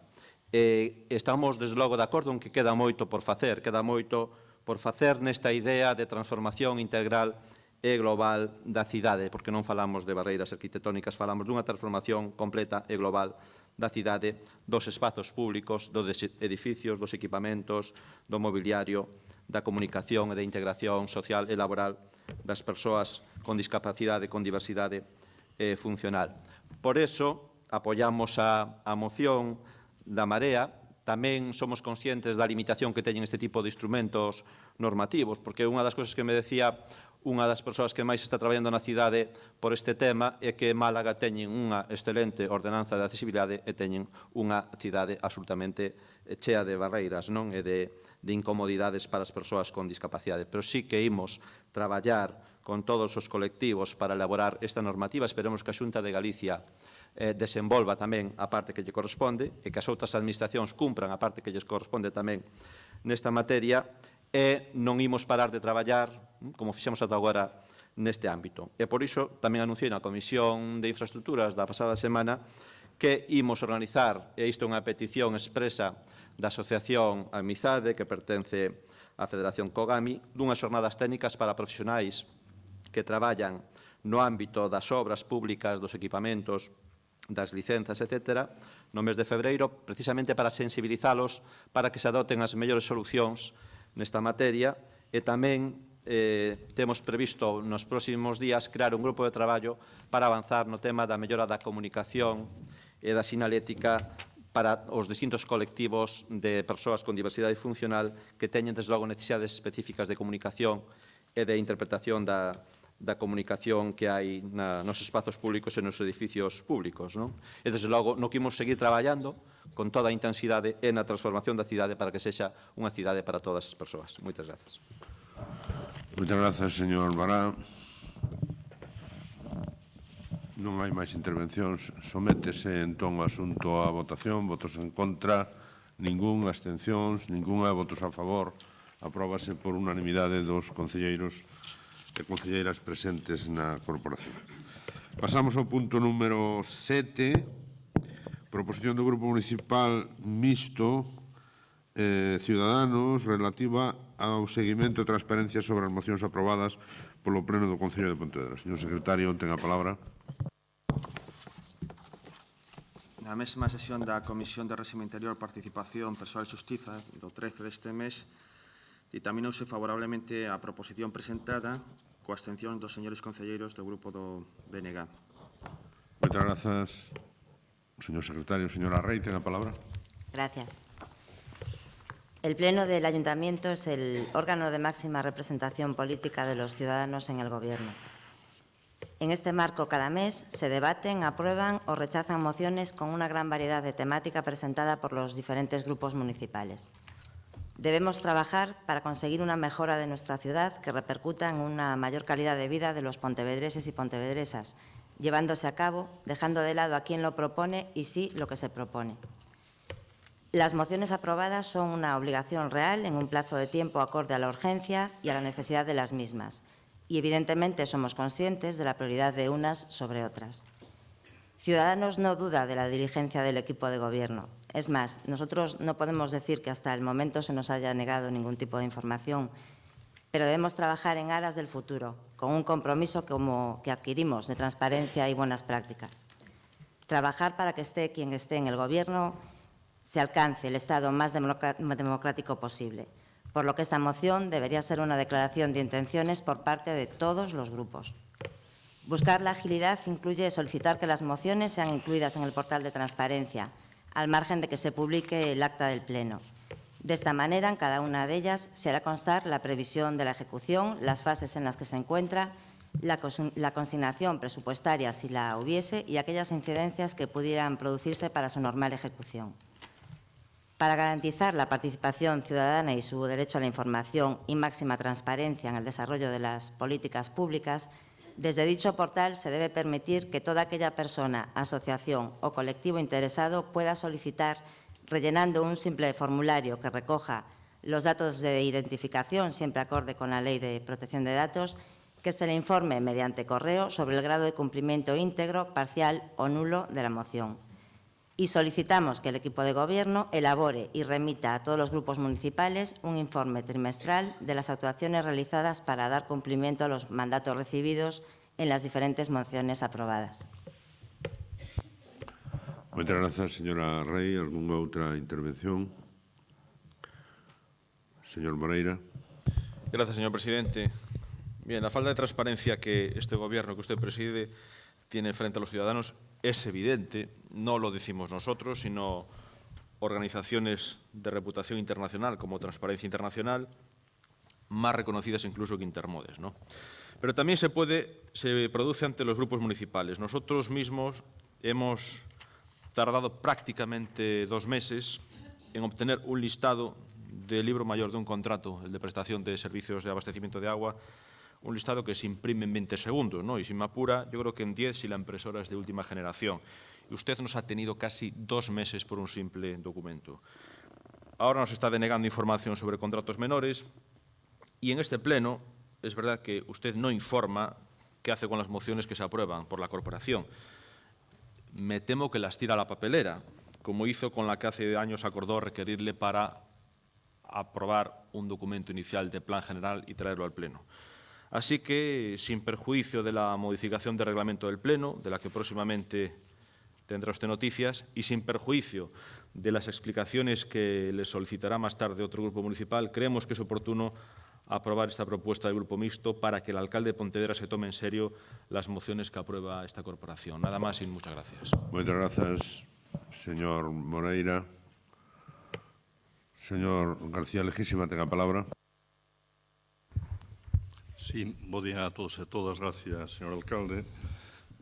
Si ben na comisión anunciamos que nos abstivemos, hoxe imos votar en contra unha vez analizada o que profundidade polo grupo municipal o texto da moción. Vou explicar por qué. En primeiro lugar, creo que todos estaremos de acordo, inda que digamos que non, que as mocións que veñen aquí, a maioría, pois son por oportunidade política, a maioría delas. Sin ter en conta a capacidade dos servicios, sin ter en conta si debe ser un regulamento, a través dun regulamento ou dunha moción, sin ter en conta competencias do Pleno, competencias do Goberno Municipal, competencia dos grupos da oposición, etc. Ben dicía o profesor do PSOE o outro día en comisión que había dos tipos de moción ou varios, eu non as vou a mencionar, pero unhas que habría que cumprir, outras que non, etc. Non vou abundar neso. Pero, en todo caso, o que se pide nesta moción, vou dicir, o sea, polo que votamos en conta, as mocións aprobadas e rechazadas que sexan incluídos no portal. As mocións, todas, absolutamente todas, son incluídas. Cando se aproba a acta do Pleno, colganse inmediatamente. E aí vai o contido de todas e cada unha das intervencións nosas, das mocións aprobadas, das rechazadas, sentido voto. Por lo tanto, eso estáse cumplindo sobradamente. Despois, o que se pide no punto 2, a mí, con todos os respetos para a proponente, para os grupos que votamos a favor, pareceme de difícil comprensión e de difícil que se poida levar a cabo. Se as mocións se tramitan como se deben e teñen algo que ver co que aquí se pide no punto 2, pois xa virán informadas e se dirá se hai orzamento, se ten que haber partido orzamentario ou non, e non é unha cuestión, unha vez aprobada, facer as previsións de execución, as fases, consignación presupuestaria, non. Supoño que eso será anterior, non despois da moción. E se hai que facelo despois da moción, farase tamén a través da comisión que proceda. O punto 3 pide garantir a participación ciudadana con dereito á información. Eso está feito e contéstanse. Vamos, se alguén se lle ocurre presentar polas mocións, que ocurre que ás veces teñen moita importancia para nós, por os grupos, e teñen menos para a ciudadanía. Pero se o preguntan, pois contéstanse e estánse contestando.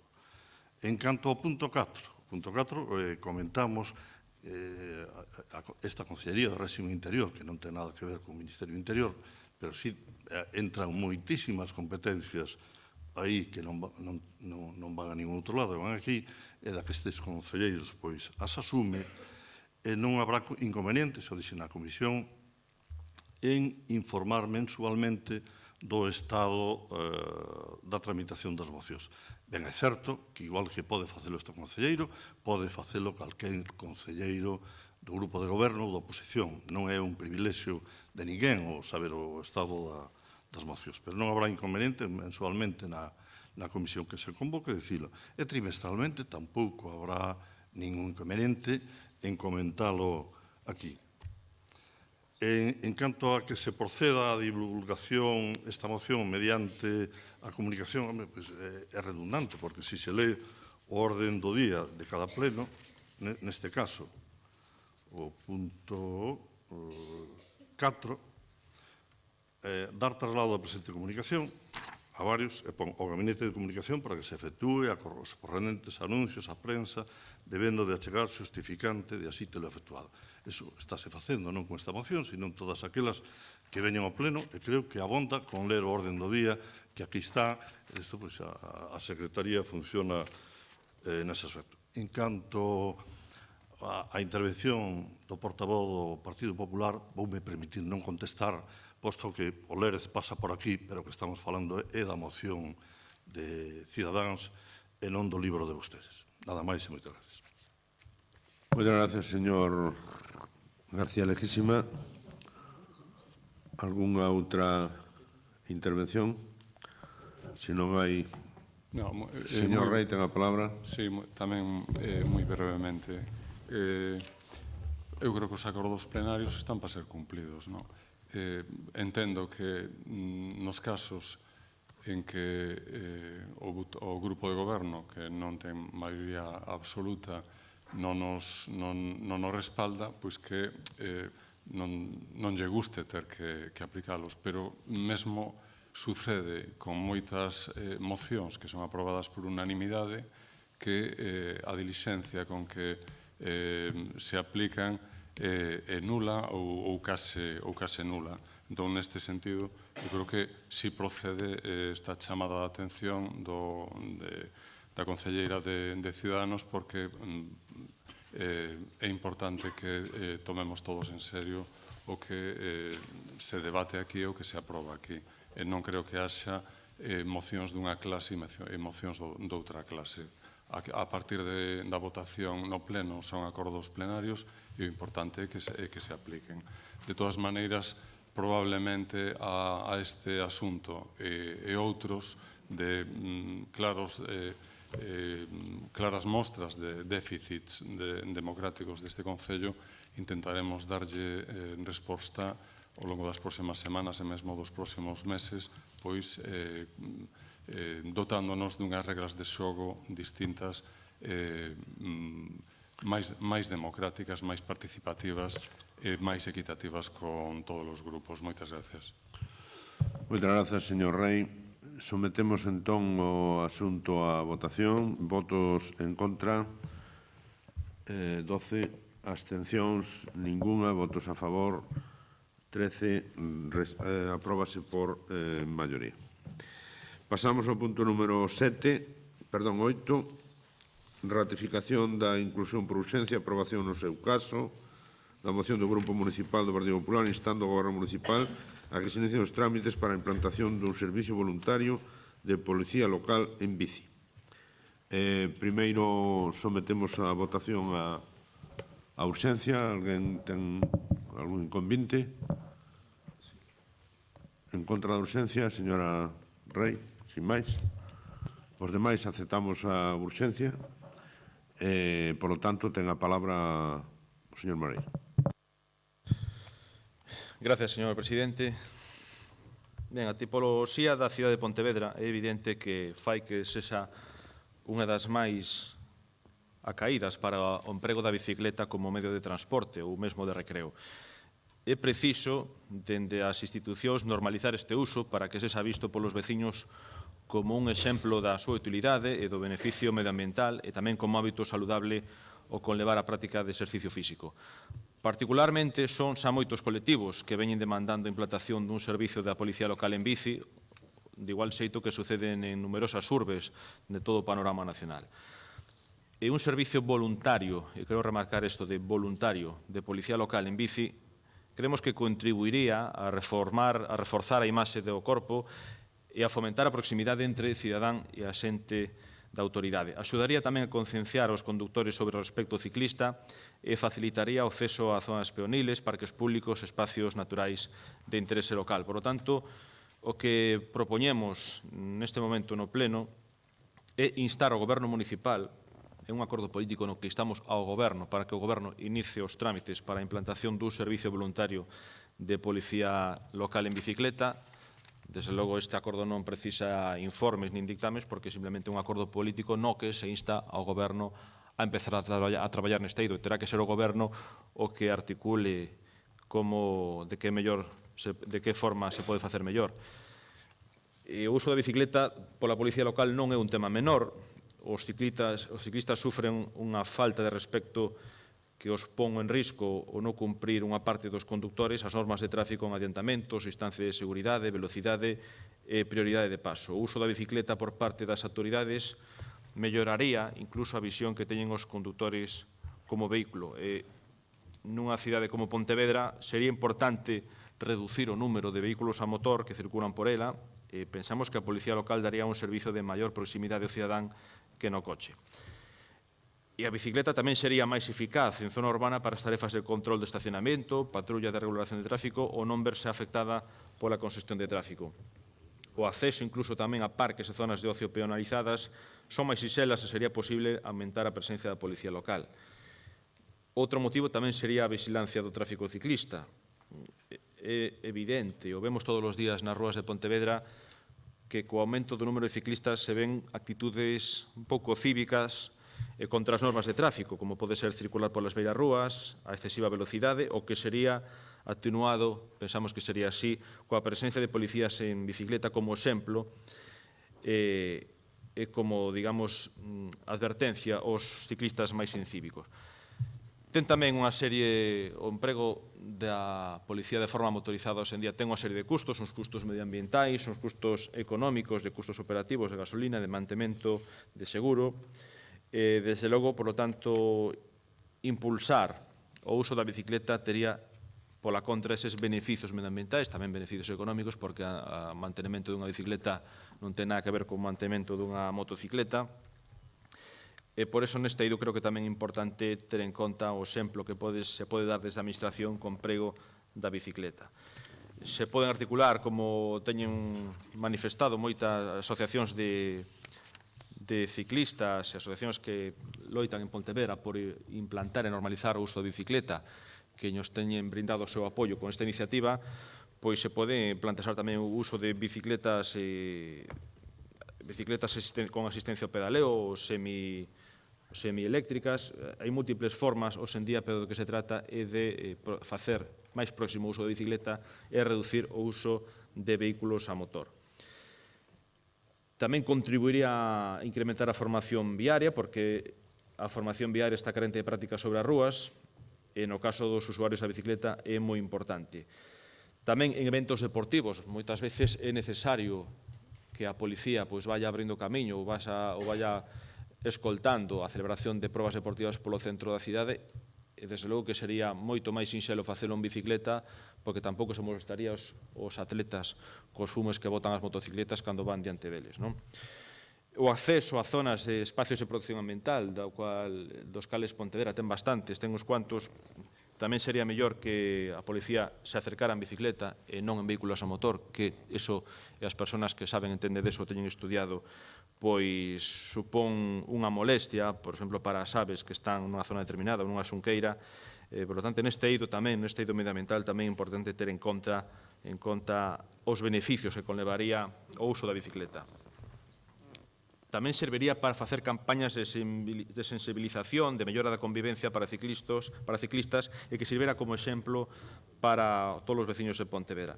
Calquera campaña que se inicie será moito máis fácil de levar adiante se é a propia policía a que dá exemplo de como circular e, sin dúbida alguna, tamén influirá nos condutores de vehículos a motor. As denuncias que presentan os ciclistas por non respetar o 1,5 metros de distancia e seguridade en certas vías da cidade demostran que hai problemas co cumprimento dunha norma básica de seguridade para un colectivo vulnerable, polo que o uso dos axentes de autoridade de bicicletas e as posibles denuncias por incumplimento da norma chegando dun policía ciclista poden axudar enormemente na mellora da seguridade do colectivo de ciclistas.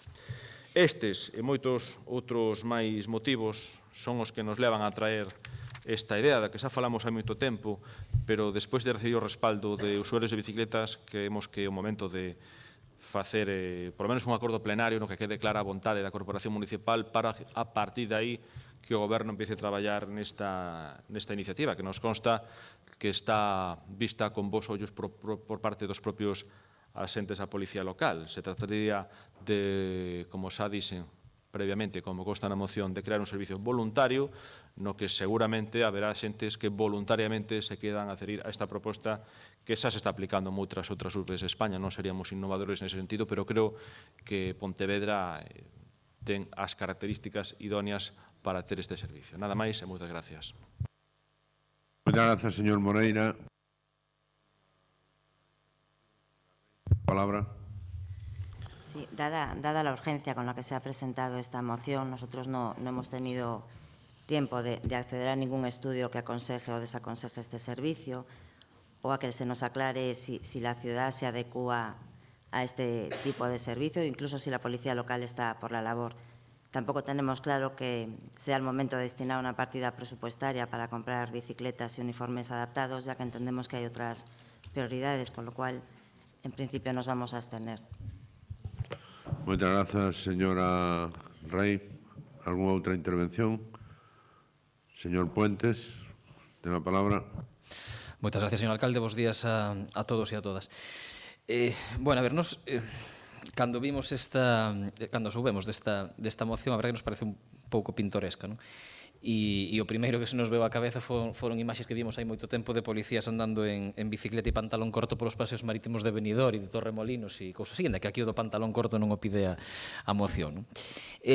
A ver, en todo caso, nos primeiro creo que ten unha certa contradicción esta moción coa seguinte, coa que si estamos de acordo, non? Esta dice que Pontevedra é unha cidade maravillosa para pasear en bicicleta e a seguinte dice que é un caos para andar en bicicleta, prácticamente, non?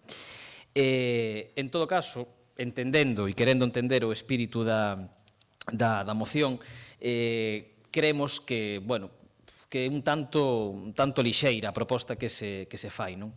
En primeiro lugar, porque entenderíamos que isto requeriría dun diálogo previo coa policía local, non? É dicir, saber si ese servicio a policía entende que pode ou non pode ser efectivo, si entende que, bueno, pois que ten un plus de positividade frente a outros servicios que poda facer neste momento, non? Nos a estampa como bucólica vemos se nos gusta ver a policía paseando en bicicleta, non? Outra cousa é se iso é máis efectivo ou non que o servicio que presta actualmente, non? É certo que tamén entendemos que na ampla zoa peonil que ten a cidade, bueno, pois parece que un servicio intermedio entre unha patrulla a pé e a patrulla en coche, digamos, pois podería ser interesante, non? Por lo que se di na moción de gañar proximidade cos cidadáns, de, bueno, pois de ter unha certa interacción maior con eles, non? Pero, bueno, tamén hai outras alternativas, porque non en Seaway, que ademais é máis rápido, se teñen que intervir, se teñen que chegar a algún tipo de incidencia, non? Ou por que non noutro medio que non seña a bicicleta. Insisto, nos parece que está, en fin, que un pouco lixeira, un pouco superficial, incluso que non ten ese diálogo previo que entendemos que é necesario coa policía local e que, aínda encima, ao final, pois se di que é un servicio voluntario. Co cal, que decir, si entendemos que de verdade ese servicio é necesario e o hai que poñer en marcha, poñas en marcha, e con todas as consecuencias, e se non, pero ser un servicio voluntario, pois parece que queda tamén un pouco así no aire a proposta. Por lo tanto, nós, bueno, coa vontade de que se poda estudar, de que se poda falar coa policía local e de que se poda falar cos técnicos que o Concello ten nesta materia e que entenden na materia e ver se é ou non é positivo un servicio deste tipo, un outro medio diferente á bicicleta e alternativo ao coche, pois o que imos facer é absternos, bueno, pois con esa vontade de que se poda mirar, estudar e falar. Muchas gracias, señor Puentes. Señora Da Silva, ten a palabra. Grazas, señor alcalde. Bueno, este tema non é un tema novidoso, tampouco é un tema urxente, pero efectivamente levamos bastantes anos traballando desde o Goberno Municipal e en concreto coa Policía Local sobre a posibilidade de poñer en servicio unha unidade da Policía Local en bicicleta. De feito, bueno, pois houve conversacións dentro da Policía Local, incluso se chegou a preguntar que persoas poderían, pola formación que teñen no uso da bicicleta, formar parte deste servizo, e despois de facer todas ese traballo, bueno, se chegou á conclusión de que na situación actual, coas obrigas, que son moitas, que ten a Policía Local, coas necesidades que temos de atender a moitísimas cousas e moi diversas, bueno, que non era posible montar unha unidade da Policía Municipal en bicicleta, máis alá de facer un bonito un día a semana e solo no verán, claro, porque é que o problema da bicicleta é que, cuidado, que sí que é certo esa imaxe de pantalón corto e camisa, eu estiven vendo un montón, os concellos que teñen servizo en bicicleta ou son plans pilotos ou son proxectos pilotos, pero sí que teñen todos esa característica común de pantalón corto e camisa.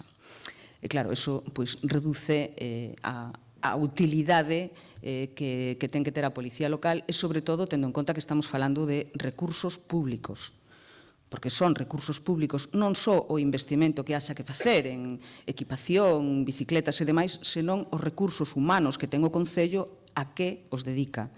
E no caso da Policía Local, que fan un traballo espectacular, eu desde aquí tamén quero aproveitar a oportunidade para parabenizar o traballo que fai a Policía Local, que colabora en todas as actividades que se fan no espazo público. Non sería posible sen ese traballo a realización nin de eventos, nin de festas, nin manifestacións, nin nada do que se desenvolve no espacio público, que son, ademais, un exemplo tido en conta a nivel de Estado, xa que son moitas veces os técnicos da Policía Local, os xefes da Policía Local, os mandos, chamados para participar en xornadas sobre o funcionamento da Policía Local, por exemplo, en Zaragoza, en Donosti, o CNEAN cada vez que fai unha xornada sobre mobilidade.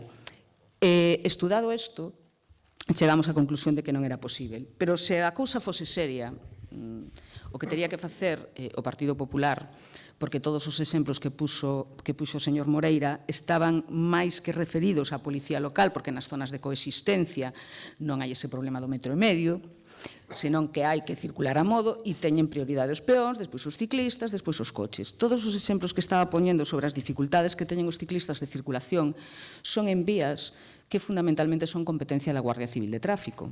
Entón, o que tería que empezar sería o Goberno do Estado por dotar a Guardia Civil de Tráfico dunha unidade en bicicleta para precisamente dar ese exemplo que se estaba referindo o portavoz do Partido Popular. E tamén, tendo competencia tanto na Xunta como no Estado, podería dotar, por esa proximidade que é necesaria entre a policía e o cidadán, os corpos de proximidade, as unidades de proximidade da Policía Nacional, tamén de bicicletas, cousa que, de momento, non fixeron. E se fose tan importante e non fose só para facer un bonito e decir que se fai cando realmente o que se ataca tamén despois é o modelo, a Academia Galega de Seguridade, que depende da presidencia da Xunta, que depende do señor Rueda, da Consellería de Presidencia do señor Rueda, tería feito algún curso, sobre formación continuada para xentes da Policía Local sobre o traballo en bicicleta da Policía Local. E non fixo ningún. Absolutamente ningún. E tampouco inclúe na formación que reciben os policías locais cando, despois de aprobar as oposicións, van a facer as prácticas e a formación Academia Galega de Seguridade. Nesa formación da Academia Galega de Seguridade tampouco se inclúe a bicicleta. Se realmente se considera que é algo que hai que facer, primeiro, non son de adscripción voluntaria. Se unha unidade é necesaria, unha unidade fórmase. Pero previamente a eso, hai outros pasos que poderían estar dando, que o Partido Popular podería estar dando perfectamente, como sería incluir a formación en bicicleta na Academia Galega de Seguridade, incluíla para que realmente non solamente é saber andar en bici, é ter un dominio da bicicleta que permita facer o traballo que fai a Policía Local. Non é para pasearse en bicicleta, que dá a impresión de que o que están propoñendo. E tamén estendelo, como decía, a outras policías que tamén traballan na vía pública, como pode ser a Policía Nacional, a Policía Autonómica, e, aínda que a min me poda parecer un pouco extraño, pero despois de todos os exemplos que puxo, a Guardia Civil de Tráfico. Moitas grazas, señora da Silva. Señor Moreira, ten a palabra. Sí, a señora da Silva parece que se toma isto a chirigota. Desde logo, tan pintoresco non debe ser cando recoñece que se falou xa desde a Policía Local e a nos consta que hai xentes que estarían dispostos a formar parte deste servicio. Se queren frivolizar co tema da indumentaria non nos imos meter, ni se pantalón corto ou largo, máis asustado ou menos asustado, iso deixámolo á elección dos grupos da oposición. Pero é certo que hai grupos que se toman isto en serio, hai colectivos que se toman isto en serio, como Masa Crítica, teñen elaborado incluso un informe sobre todas as ventaxas que representaría para Pontevedra o emprego deste medio, moitas das cales xa manifestei eu na miña primeira intervención, incluso falan tamén de indumentaria. Entonces, neste sentido, digo, por comentarlle un capítulo que a vostedes lle chama bastante atención, para nós non é o máis importante, pero xa que lles preocupa, incluso se analiza todo eso, comentan que as bicicletas adaptadas á cidade con barra baixa e posición semierguida permiten o uso da mesma roupa que calquera peón. E os elementos con que constan estas bicicletas, protexendo a roupa de enganches ou manchas provocadas pola transmisión, permitiría prescindir dunha uniformidade distinta usada no caso das patrullas a pé ou en motocicleta. Desde logo que Pontevedra é unha cidade idónea para iso. está habendo unhas certas disfuncións no uso da bicicleta, unha serie de impedimentos para o uso óptimo de bicicletas. Entón, non hai que confundir. Nos o que queremos é normalizar isto e creemos que a propia Policía Local emprega a bicicleta é un mecanismo, é un medio exemplarizante para o resto dos veciños de Pontevedra e que incluso vai reforzar máis, digamos, a sensibilidade do usuario de bicicleta e que se sinta máis cómodo vendo que non solamente ele usa a bicicleta, sino que tamén os asentes da policía a usan. Eso, queras ou non, dá un plus de, digamos, de garantías da normalidade no uso da bicicleta. Non estamos dicindo ninguna tontería, hai cidades como Madrid, como Barcelona, como San Sebastián, Bilbao, Málaga, que utilizan isto. Creo que allí non é nada pintoresco, sino que conseguiron avanzar un paso máis, deixar atrás ese complexo que aquí todavía parece que existe no goberno local de Pontevedra, normalizar o uso da bicicleta. Aquí hasta o momento solamente hubo proxectos frustrados de carriles bici dos que logo falaremos, non? Carriles bicis que se anunciaron cunha fotografía máis propia de verano azul que dunha realidade de Pontevedra en Loureiro Crespo. Tamén un servizo de pillabici no que se investiron cartos procedentes de subvencións para ao final tiralo todo ao liso. Desde logo, nós estamos convencidos de que Pontevedra ten que ser a cidade da bici. E o uso da bicicleta por parte da Policía Local, no que, insisto, non estamos aquí falando ahora de concretar como se vai facer, sino de instar, cun acordo político, instar ao Goberno a que inicie os trámites para poñer en marcha este servicio. Creo que o punto de partida para que vostedes retomen un asunto que nos consta que se lle ten sido proposto por parte da Policía Local. Nada máis e moitas gracias. Moitas gracias, señor Moreira. Señora da Silva, ten a palabra. Grazas, señor alcalde. Sen querer alongar innecesariamente este debate, como xa lle dixen ao principio da intervención, si se fixeron indagacións e conversas coa Policía Local de Pontevedra sobre a posibilidade de montar unha unidade que funcionase en bicicleta. Temos 110 persoas que forman parte da plantilla, coas persoas que poderían asumir esa función. Sería imposible montar un servizo que non fose máis alá de un día a semana, unha mañán a semana no verán.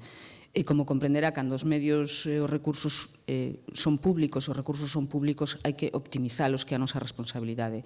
E como lle decía, efectivamente, se vostedes pensan que é un tema tan importante, que eu non lle discuto a importancia do uso da bicicleta, se pensan que é un tema tan importante para chegar a policía ao cidadán e para que haxa mellores prácticas, pois empecen por aquelas que van ter consecuencias en todo o territorio, tanto do Estado como de Galiza, que sería Policía Nacional e Policía Autonómica. En moitos dos viais, a inmensa maioría dos que vostede falou, na súa primeira intervención, son competencia da Garda Civil de Tráfico, porque a Policía Local ten competencia só nas vías urbanas. Polo tanto, empecen por dar exemplo de verdade e por facelo donde teñen competencia e, ademais, estenderíase por todo o Estado e sería un exemplo fantástico. Pero aí non o fan. E, insisto, a Academia Galega de Seguridade non fixo un só curso para o uso da bicicleta por parte da Policía Local. É certo, Madrid ten un servizo. Madrid ten unha plantilla de 6.000 policías, ou algo máis, e hai 75 en bicicleta, o 1,25% da plantilla de 6.000 policías que ten Madrid. Eso é un bonito, eso é un bonito. E nós, en Pontevedra, se temos un policía e un cachito doutro, xa superamos a porcentaxe que tería Madrid. Polo tanto, todo o que se están facendo son proxectos pilotos, policía en bicicleta por Samil en Vigo, policía en bicicleta na Coruña, pero sempre proxectos piloto. Nunca algo, porque claro, se pensasen que realmente é tan importante como din, estarían o facendo estendendo todo o Estado, poñendo tamén na Lei de Coordinacións de Policías Locales que tamén poderían modificar para introducir un apartado nos medios técnicos nos que se priorizase o uso da bicicleta por parte da Policía Local, e todo eso non o están facendo. Gracias, señora da Silva. Señor Moreira. Sí, para pechar, señor presidente, moitas gracias. Señora da Silva, vostede sabe perfectamente que a competencia para ordenar, sinalizar e dirixir o tráfico no casco urbano é da Policía Local, non é da Garda Civil, o acabo de recoñecer, polo tanto, eu non vou apelar a Garda Civil, porque, desde logo, non me plantexo ver un Garda Civil en bicicleta pola autostrada nin un policía local. O sea, está vostede dicindo frivolidades, ríndose dun tema que xa é realidade en outras cidades.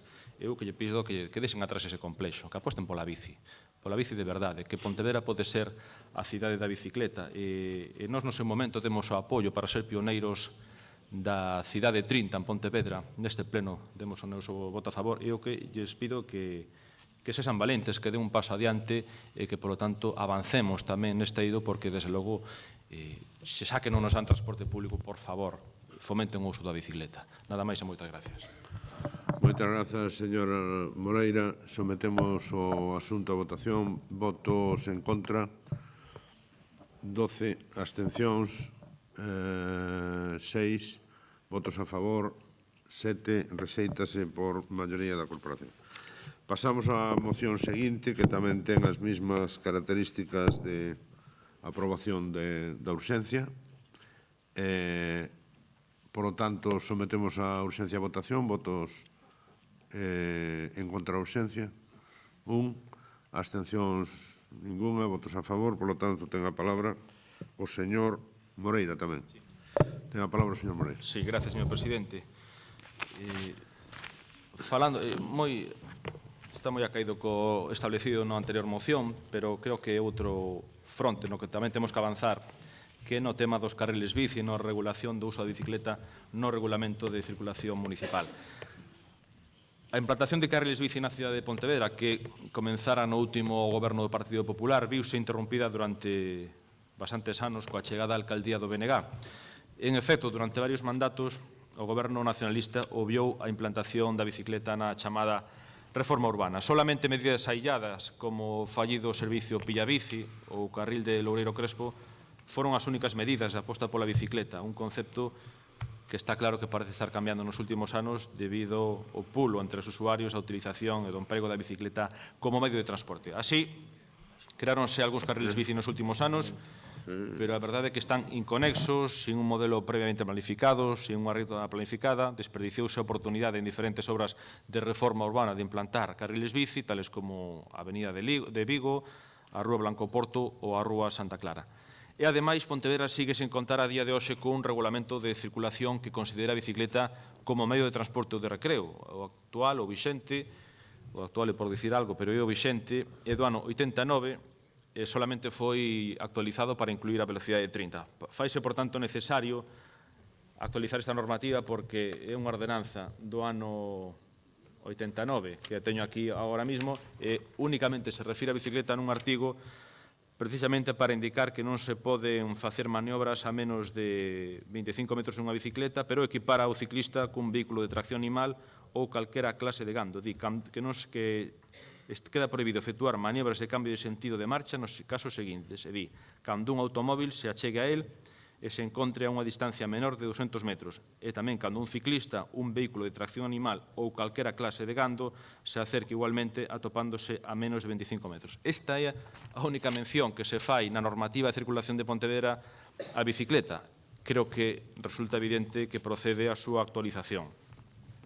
E, por outra banda, pensamos que unha aposta decidida polo carril bici debería levar aparellada a obrigación de incluir a súa implantación en todos os proxectos de reforma viaria en donde coexistan vehículo e peatón, a fin de aproveitar de modo eficiente os recursos municipais que permitan ir creando pouco a pouco unha malla, unha rede de carriles bici por toda a cidade. É unha pena que se estean gastando cartos en reformas de viarios de Pontevedra e non se estea aproveitando para introducir o carril bici. Por lo tanto, esta proposta de acordo, na que logo entraremos máis en detalle, do que se trata é de instar ao Goberno Municipal, primeiro, a modificar o Regulamento Municipal de Circulación para que inclúa a bicicleta como medio de transporte e, segundo, para que de aquí en diante, en todos os proxectos de reforma urbana de viais nos que coexistan vehículo e peatón, se inclúa a implementación de carriles bici. Creo que é unha forma adecuada de empregar os cortos públicos porque o que non ten sentido facer unha obra de reforma de un viario sin incluir o carril bici e logo dentro dun ano levantar esa obra outra vez para incluir o carril bici. Aproveitemos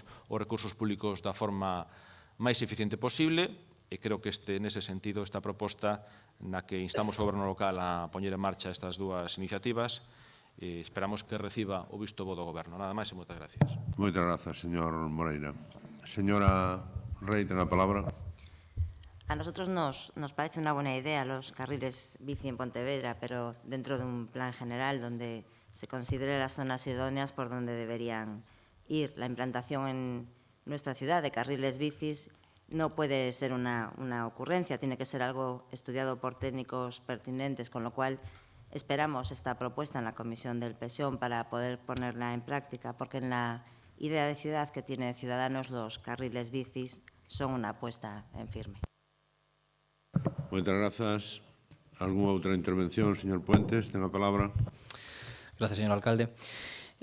Nos nesta moción sí estamos de acordo co seu contido. Entronca, ademais, totalmente e directamente cunha proposta que nos presentamos ao Goberno Municipal a raíz da elaboración da estrategia DUSI de Pontevedra, da solicitude de fondos europeos para fomentar a mobilidade na cidade de Pontevedra, que era a de, precisamente, con eses fondos, poder elaborar un plan de mobilidade ciclista na cidade de Pontevedra, non? E cando teñamos resolución por parte do organismo competente para saber se nos dan ou non esta axuda e canto diñeiro nos dan, pois plantearemos novamente a posibilidade de elaborar ese plan de mobilidade ciclista, non? Porque efectivamente nos, así como creemos que Pontevedra pois é modelo e é referente en algunhas cuestións, nesto desde logo non o é, non? E é un caos absoluto, como decía na intervención anterior. Pontevedra ten unha planificación nula, unha planificación cero da mobilidade ciclista, xa non na cidade, sino no conxunto do Concello e do termo municipal, non? Eu creo, e falo sen datos na man, que probablemente señamos a cidade de Galicia na que existe un maior tráfico ciclista e na que máis utilizan os cidadáns a bicicleta para os seus desplazamentos cotiás e, desde logo, é un caos absoluto o movimento e o desplazamento en bici por esta cidade. Non existe, como dicía, un plan de mobilidade que planifique algo tan básico como que en que sitios ten que existir carril bici, que conexións, hacia onde levan, como interactúan entre sí, como se interconectan e como iso favorece os desplazamentos seguros e áxiles en bicicleta no conxunto da cidade e no conxunto do Concello.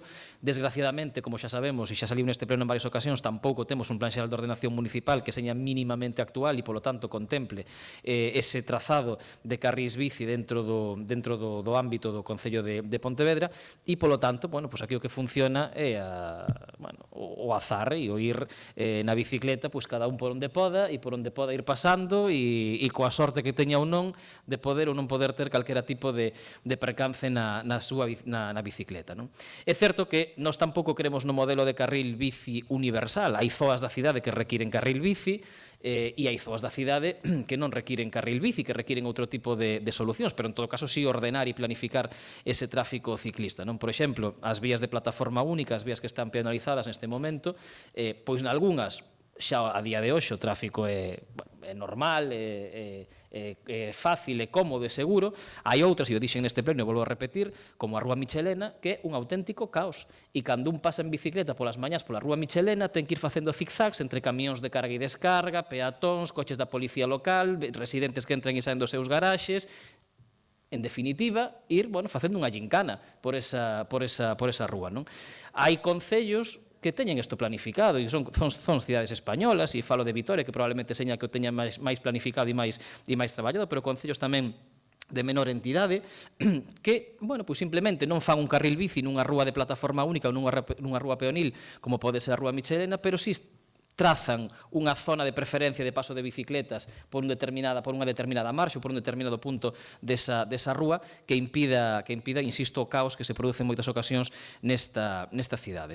Logo, evidentemente, existen vías con tráficos diferenciados e tamén con velocidades diferenciadas. Por exemplo, na zona 30, nas rúas con calzada, con estreitamento de calzada, con beirarrúas amplias e con tráfico regulado a 30 km por hora, pois aí teremos que decidir tamén se as bicis, se a acera é suficientemente ancha, poden ou non circular por esa beirarrúa ou se circulan pola calzada. Se circulan pola calzada, hai cidades, e volvo a Vitoria outra vez, nas que, por exemplo, en zonas 30, con un único carril con un único carril de circulación e con sentido único, polo tanto, de circulación, permiten que as bicicletas circulen en sentido contrario á marcha dos vehículos. pensémolo tamén se iso é posible ou non é posible e planifiquémolo e ordenémolo, non? E, por suposto, dicía tamén das zonas con beirarrúas anchas, pois que teñen suficiente ancho para permitir un tráfico compatible de peóns e de bicicletas, pois tamén regular e determinar en que condicións as bicicletas poden circular por aí. En definitiva, trazar un plan de mobilidade ciclista, que era o que eu empezaba, dicindo en que rúas se produce un tráfico, en que rúas se produce outro, en donde é necesario un carril bici, en donde non é necesario, pero en todo caso que si existan rutas ciclistas interconectadas entre sí que permitan vertebrar a cidade e que permitan esa mobilidade que a día de hoxe pois resulta tremendamente complicado, non? Nos entendemos que é difícil non, costa cartos, basicamente, resolver aquelo que está xa feito, é necesario facer novas obras, pero pódese facer igual que se fan para outras, pero desde logo o imperdonable é que na planificación de obras futuras e de obras novas, e témolas todas as semanas en riba da mesa, anuncios polo menos, logo a concreción xa é outra cousa, pero anuncios de obras témolos toda a semana en riba da mesa, que non se vaya planificando e que non se vaya xa contemplando esa execución de carrís e de rutas de bicicleta. Non? Polo tanto, nos imos votar a favor desta moción co convencemento, desde logo, de que non podemos ser unha cidade modelo, unha cidade que pretenda ser vanguarda en sostenibilidade sin contemplar unha mínima regulación e unha mínima promoción incluso do tránsito en bicicleta. Non? O que pasa habitualmente é que as administracións fomentan ou pretenden fomentar un uso da bicicleta que os cidadáns tardan algo máis en comprender, e en Pontevedra o caso é o contrario. Somos os cidadáns que nos desplazamos en bicicleta os que temos que ir apretando ya a administración para que se adapte, para que contemple pois, as carrís bici e outro tipo de solucións como as que se propoñen nesta moción que permitan, insisto, esa mobilidade dentro do término municipal. Moitas grazas, señor Puentes. Señor Bará, ten a palabra. Sí, bo día. Bueno, eu quixera, en primeiro lugar, plantexar unha cuestión de forma, non a respecto da pertinencia desta moción e de estilo, diría tamén, non de traela nestas circunstancias ao pleno, non? Penso que sería moi lóxico retirala e discutila tranquilamente na comisión e analizar todos os elementos que ten ao seu arredor e tratar o tema con máis calma, non? Pero non sei, se o Partido Popular se empeña en tratala así por urxencia, en presentala 2 días antes do pleno e que se discuta aquí a correr, pois, non sei, tamén nos vale. Pero, bueno, penso que, tamén nos vale, non é un dereito que teñen, e aceptamos a urxencia, e, polo tanto, imos a debater, pero penso que non son formas de traer este tipo de temas ao pleno. En todo caso, entrando no fondo da cuestión, hai un primeiro aspecto que fala de modificar o Regulamento Municipal de Circulación.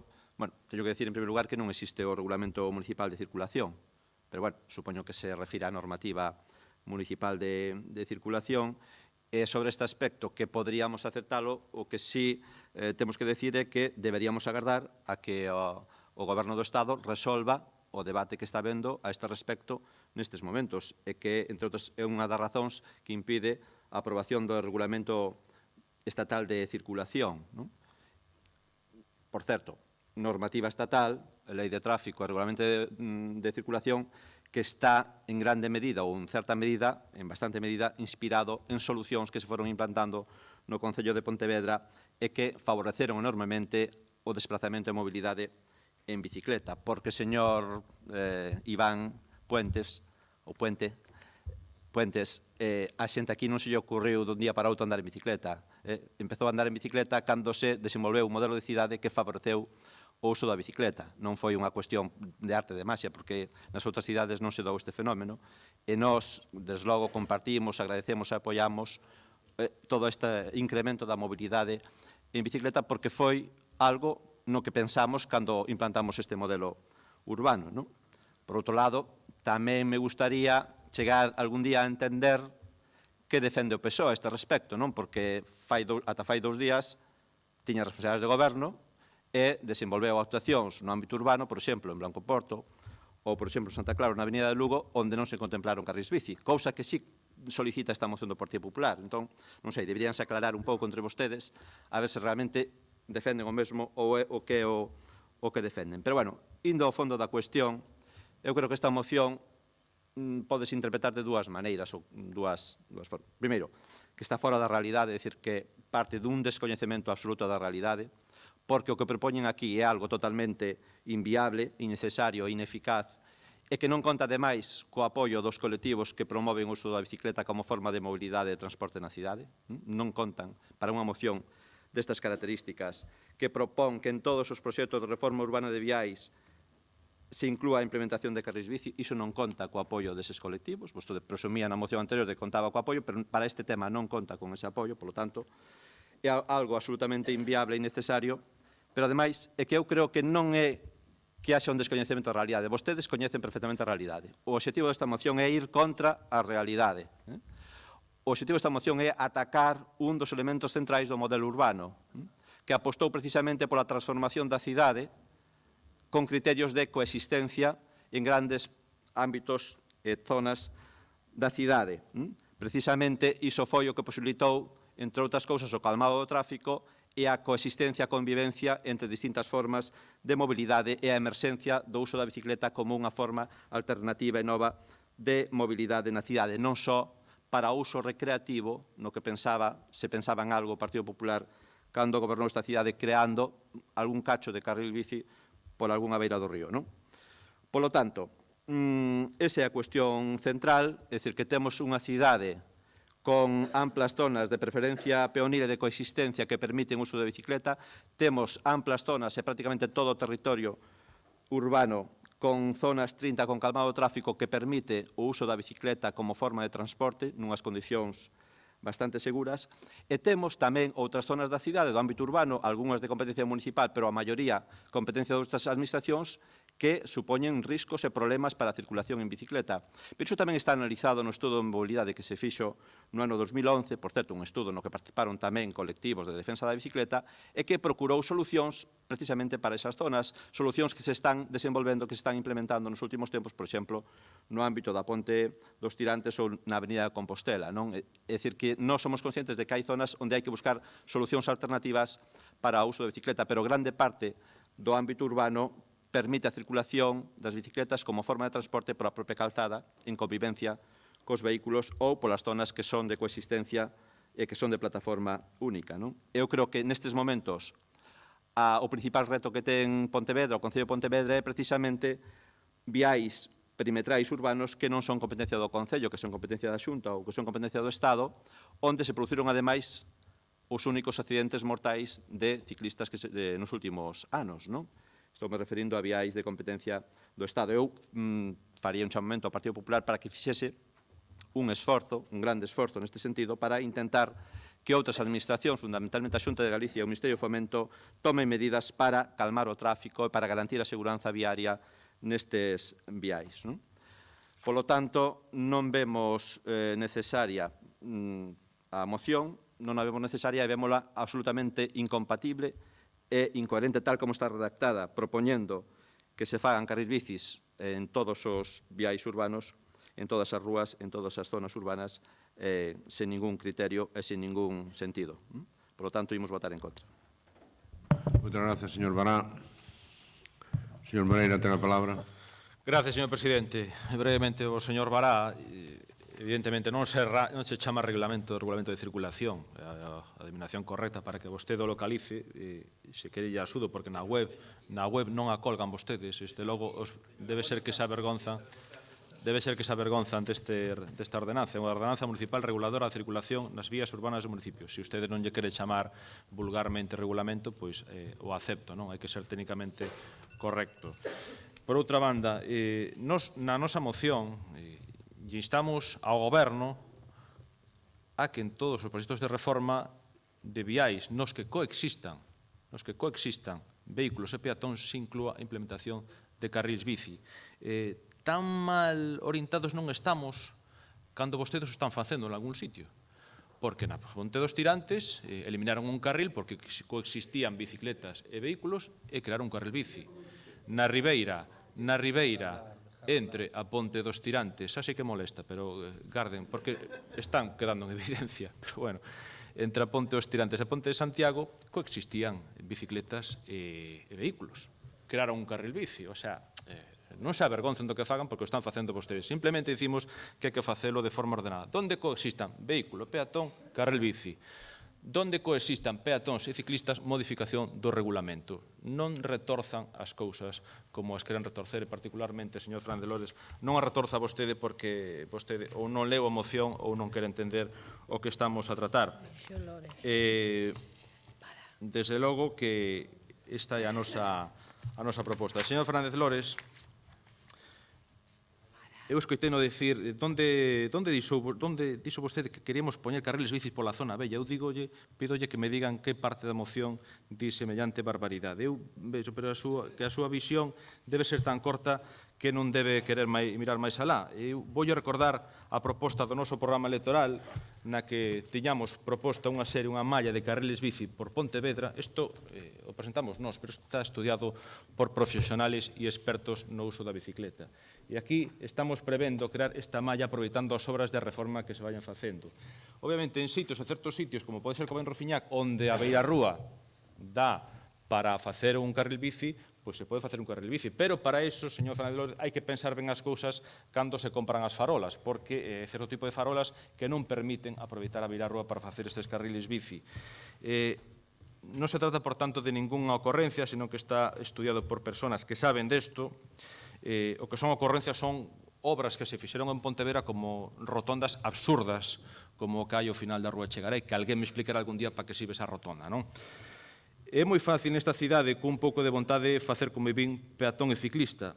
Hai dúas clases de ciclistas, señor Fernández Lores. O experimentado e o que se inicia. Obviamente, o experimentado, que son os menos, xa non hai casi nin que dicirlles nada. Pero o que se inicia, hai que darlle facilidades e promocionalo. Ustedes, coa bicicleta, volvo a dicilo, teñen un gran complexo e non saben como atallalo. Recordan eses cartos tirados con aquel carril El Loureiro Crespo, aquel carril inconexo que non tiña sentido, no que vostedes se fotografiou? Que foi daquel carril bici? Xa ni nos acordamos, non? Enseguida pensaron outra obra para tapar aquelo e que non queden vestixios do que foi un gran e un auténtico disparate solamente cun ánimo promocional.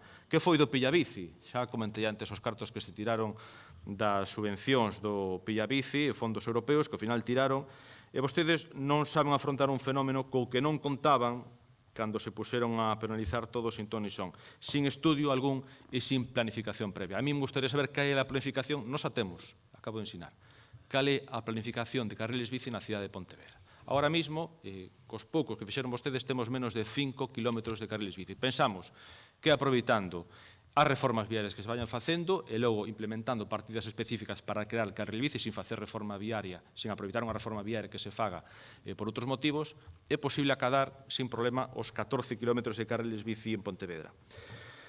Esta cidade é perfecta para o uso da bicicleta, pero non dá arrancado. Por que, señor alcalde? Porque a verdade é que hai cidades con climas peores, con pendientes maiores, que si son capaces. Sin transporte público urbano que vostedes se nega, esta sí que é unha alternativa real. E cando un ciclista chega a unha zona peatonal, sabe como circular? Sabe un peatón como facelo? Por lo tanto, nas formas, nas zonas peatonales, o que hai que facer é modificar o regulamento que especifique como deben comportarse os ciclistas. A que velocidade circular, a que distancia dun portal dunha casa hai que circular, ou incluso pode haber algunhas onde debido ao alto número de peóns sexa aconsellable incluso non permitir a súa circulación e que o ciclista sexa obligado a baixar da bicicleta a facelo andando. Se vostede camiñara pola cidade, señor Fernández Lores, veía a cantidad de problemas que diariamente se producen pola convivencia desordenada de bicicletas e peatóns. O regulamento xa o acabo de comentar. Hoxe en día, señor Fernández Lores, a bici e os usuarios reclaman o seu espacio. Vostede pode seguir recollendo premios por unha serie de actuacións que fixo hai 8 anos ou seguir gobernando esta cidade e mellorando. E aquí estamos a falar de mellorala. Nosotros facemos esta proposta, así o prometemos os pontevedreses. Queremos chegar ali onde todavía non se chegou, e creo que o campo da bicicleta é un campo todavía sin estudiar, sin perfilar e sin tratar debidamente. Creemos que ten un potencial enorme en materia de uso da bicicleta, complementado incluso co que tratamos na anterior moción. Fixeron ustedes unha reforma con fondos ao Ministerio de Fomento da Avenida de Vigo. A ninguén no goberno se lle ocurriu facer un carril bici aí. Creo que había espacio de sobra. Hai unha beirarreo bastante ancha que creo que daba para todo. Daba para todo. pero eliminaron os vehículos, en gran parte eliminaron un carril, pero non se aproveitou, este é un exemplo claro, un exemplo do que non se aproveitaron os fondos públicos para crear un carril bici. Outras obras que acabo de comentar tamén ocorriu. Nós, señor Fernández Lores, lle recomendamos que use un pouco a bicicleta. Tiña vostede un concelleiro moi bo, que usaba moito a bicicleta a diario, e que se o cargaron porque non lle gustaban as touradas, Vixe usted que delito cometeu este concelleiro, pero non é unha ocurrencia como vostede querer facer ver. Había concelleiros incluso do BNG que creían no uso da bicicleta. Esta proposta, señor Bará, sí que conta co respaldo dos colectivos afines á bicicleta. Pontevedra non pode seguir quedándose atrás e é hora de tomarnos en serio este asunto. Ven vostede de anunciar por non sei que vez xa a penalización de Castelao, de Cruz Gallastique e non sei cantas máis obras. Pero é necesario que en todas aquelas que vostedes vayan a cometer e onde convivan vehículo e peatón, e non se olviden desto, onde convivan vehículo e peatón, se estudie a posibilidade de crear carriles bici. A urxencia deste tema, miren, nos levamos con este tema moitísimo tempo, iba no noso programa electoral, e, polo tanto, non imos retirar a moción. Creo que a moción é o punto de partida para que despois o Goberno abra o debate de onde se debe poñer, onde non se debe poñer. Pero, desde logo, ten que haber algún punto de partida e creemos que este é o acaído. A partir de aí terán que ser vostedes, os membros do Goberno, os que fagan as propostas, que as traen á comisión e aí as podemos debatir todos conjuntamente. Nada máis e moitas gracias. Moitas grazas, señor Moreira. Señor Puentes, ten a palabra. Sí, perdón, moi brevemente, en fin, que non quería contestar, nin iba a facer un segundo turno de intervención, pero despois de escoitar o señor Varano me queda máis remedio, non? Porque é un amante das medias verdades e de tapar as vergoñas propias falando do PSOE sempre, non? Nos ten moi presentes, pois, que se lle vai facer, non? En todo caso, en fin, me gustaría que todas as rúas da cidade tiveran o mesmo problema de mobilidade ciclista que pode ter, por exemplo, a Avenida de Lugo, non? Pero que sí foi unha obra feita polo Partido Socialista. En todo caso, parece que non escoitou a miña intervención e eu o que propoñía é ir máis aló e é facer ou ben mediante ou coas dúas cousas incluso, mediante un plan de mobilidade ciclista, un deseño global e xeral da cidade. A competencia de mobilidade creo que a tiña vostede hai 4 anos, no último mandato non a tiña o Partido Socialista, ou ben a través do Plan Xeral de Ordenación Municipal, dese novo Plan Xeral de Ordenación Municipal, planificar esa mobilidade ciclista tamén. E creo que as competencias do Plan Xeral de Ordenación Municipal as tiña o señor Mosquera, non as tiña tampouco o señor Louro, nin o Partido Socialista. Eu sei que están moi agradecidos do traballo que fixemos durante 12 anos no Goberno Municipal, que ademais, en fin, os souberon rendibilizar ben tamén, pero, en fin, e sei que lles gustaría incluso que fixéramos o traballo das áreas que levaban vostedes, pero, bueno, en fin, lastimosamente, pois cada quen terá que aguantar do que fixo nas súas áreas, non? E tanto o Pexón como a mobilidade non eran competencias do Partido Socialista. Por lo tanto, contradición ninguna e ganas de mellorar a cidade, desde logo, todas. E, en último lugar, por suposto que, en fin, as obras de transformación da cidade que se puxeron en marcha nos últimos anos en Pontevedra, froito do Partido Socialista tamén moitas delas, permitiron esa mobilidade ciclista, claro que sí. Evidentemente, que haxa rúas peonís ou que non as haxa, pois favorece que se poda un desplazar ou non desplazar en bicicleta con maior ou menor dificultade. Tamén a inexistencia de transporte público favorece a mobilidade ciclista. As dificultades de aparcamento na cidade e os precios, en fin, abusivos, por non dicir outra palabra, dos parkings públicos da cidade tamén favorecen ese desplazamento en bicicleta. Nós estamos a favor de todo aquilo que supoña restar tráfico de vehículos, que supoña retirar da cidade vehículos e gañala para os peóns e gañala para formas de mobilidade como a bicicleta sostibles, pero claro, non só se trata de poñer dificultades, que tamén é unha parte da política, cando forzar a ese abandono do vehículo, non? Pero ademais das dificultades hai que poñer solucións e hai que poñer plans que permitan e que favorezan e que permitan un tránsito seguro da bicicleta neste caso ou dos peóns no caso dos cidadáns que decidan desplazarse a pé, non? Polo tanto, en fin, unha cousa non quita a outra e, insisto, non tapen as súas vergoñas ou a súa falta de traballo dos últimos tempos nesta materia, botando balóns fora ou, en fin, poñendo foco naquilo que lles interese e non no que non fixeron, que é o realmente importante e o que se pide nesta moción. Muchas gracias, señor Puentes. Señor Bará, ten a palabra. A ver, señor Puentes, vostede sabe como resolven noutras cidades situacións como as que se dan na Rúa Michelena ou na Rúa da Oliva ou na Rúa Peregrina en horas punta? Pedíndollos aos ciclistas que baixen da bicicleta vayan andando. porque é absolutamente... Non, non. Esa solución é absolutamente disparatada e inviable. Marcar en rúas como a Michelena zonas de paso para as bicicletas. Non, non. Eso resolvese nas cidades que teñen abordado este tema, non sei se é a solución, pero nas cidades que teñen abordado este tema, teñen que ter un policía ali apostado precisamente para multar a todos que non cumpren a norma, pero intentan resolvelo así, que non nos resolven, lóxicamente, non? É dicir, que nese tipo de zonas o que ten que haber é coexistencia, convivencia, respeto e ter claras as preferencias. E aquí as preferencias están claras e a xerarquía está clara. Primeiro as persoas, despois os vehículos. E dentro dos vehículos, a bicicleta e o vehículo a motor despois. Polo tanto, eso está claro, está organizado, está resolto, e o PSOE o que fixo foi sumarse ao proceso de transformación urbana na cidade, e por iso o deseño de rúas como Blanco Porto ou como Santa Clara ou como a Avenida de Lugo fixeron os técnicos con eses criterios que foron os mesmos criterios que se implantaron no resto da cidade ao longo dos 16 últimos anos. E o Partido Popular non se aclara porque está dicindo claramente na moción que se perdeu a oportunidade de facer carrís bici en rúas como Blanco Porto ou Santa Clara. E isto, tendo en conta o modelo que se está implantando en Pontevedra, é un absoluto disparate.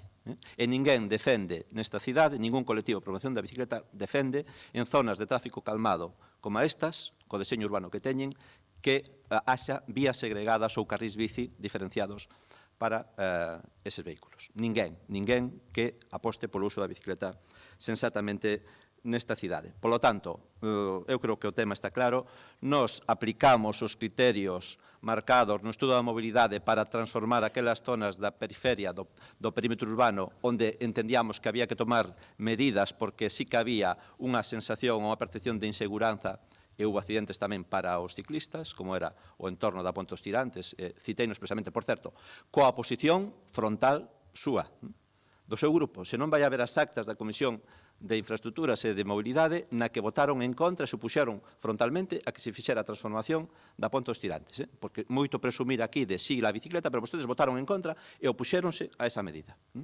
E opuxéronse tamén ás actuacións que se fixeron na Avenida Marín ou na Avenida Compostela. Por lo tanto, non veña aquí a decir mentiras.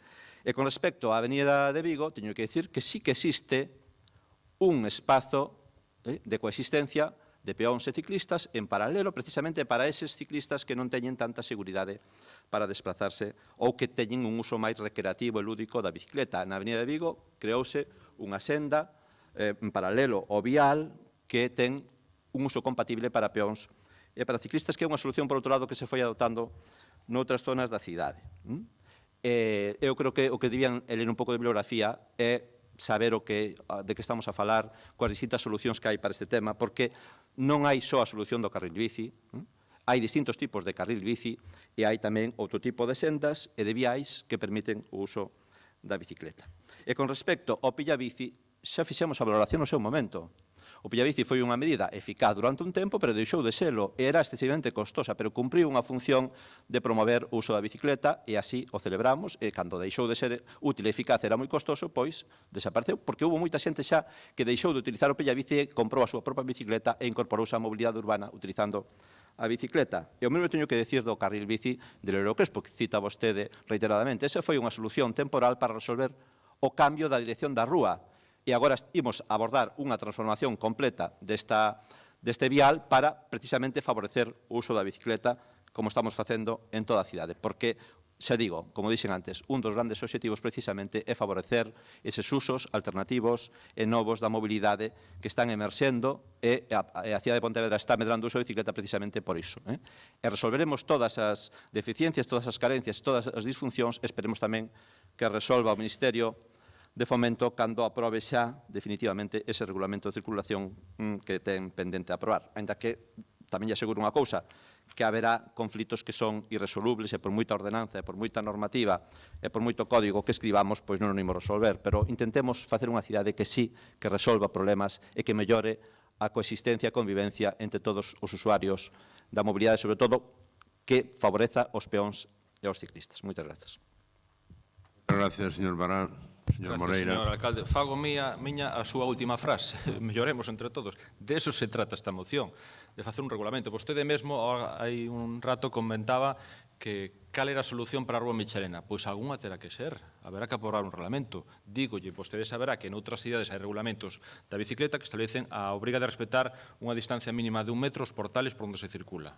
Bueno, outra solución, cal pode ser prohibir o uso de ir montado en bicicleta cando hai moita xente? Pois pode ser, pero saberá que regulalo. O que non pode ser isto unha anarquía, unha selva na que ninguén, os cidadanos non saben a que reglas aterse. Por qué? Porque simplemente non hai reglas. E nós o que propoñemos é poñer reglas. E donde existan, vostede se están contradicindo, porque vostede mesmo nos está dicindo que hai sitios como a Rúa Blanco Porto, na que se é zona 30, que non ten sentido crear un carril bici. Bueno, pero eu creo que na ribeira do río entre a ponte dos Tirantes de Santiago, creo que tamén é zona 30, por que crear un carril bici? A Ponte das Correntes creo que tamén é zona 30, non? Por que crear un carril bici, co custo engadido que eso levou para a ponte? O sea, aclárense vostedes de saber e digan claramente onde hai que poñer carril bici e onde non, porque son vostedes os primeiros os que en zona 30, cando en teoría, segundo os seus postulados, non é necesario, están creando carril bici. Por lo tanto, é importante que primeiro o Goberno teña claro se quere apostar pola bici ou non, porque se non queren, desde logo estamos perdendo o tempo. E se queren apostar pola bici, que eu agardo que sí, que aposten como Partido Popular por facer de Pontevedra a cidade da bicicleta, que apoien esta moción, que se poñan a traballar, que traian propostas, porque desde logo ten razón o compañeiro do Grupo Socialista que temos que vir a oposición coas propostas de temas que están aí sin resolver. Se vostede anda pola rúa sabe que continuamente hai problemas co tema dos bicicletas, están sin resolver, e que teñamos que ser oposición, que traigamos sempre a solución, creo que non é o que se espera dun goberno que se dice sólido. Nada máis e moitas gracias. Moitas grazas, señor Moreira. Sometemos o asunto a votación. A moción tal e como está. Votos en contra. 12. Abstencións. Ninguna. Votos a favor. 13. Apróbase por maioría. Pasamos ao seguinte punto.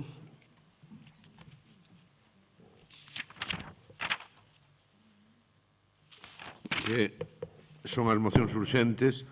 Hai unha moción urxente que é unha sobre a Estrategia de Desenvolvemento Urbano Sostible Integrada, que se trae a pleno por parte do Goberno Municipal, que creo que xa conocen os portavoces. Se se considera a urxencia, hai algún problema porque se aprobe, e entón vai unha intervención do señor Bará. Trataríase de darlle o apoio pleno a esta solicitude de fondos europeos. Señor Bará, ten a palabra. Moitas gracias.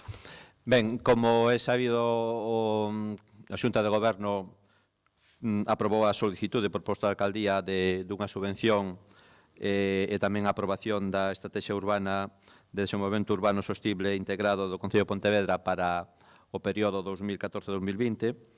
Esa solicitude de subvención ten un montante total de 18.735.000 euros, dos que solicitamos unha subvención de 14.988.000 euros. O tema tratouse xa na Comisión de Infraestructuras, porque había dous escritos de dous grupos políticos, de Ciudadanos a máis do PSOE, de apoio á iniciativa. Nesa comisión, pois, acordouse por unanimidade tamén expresar o apoio.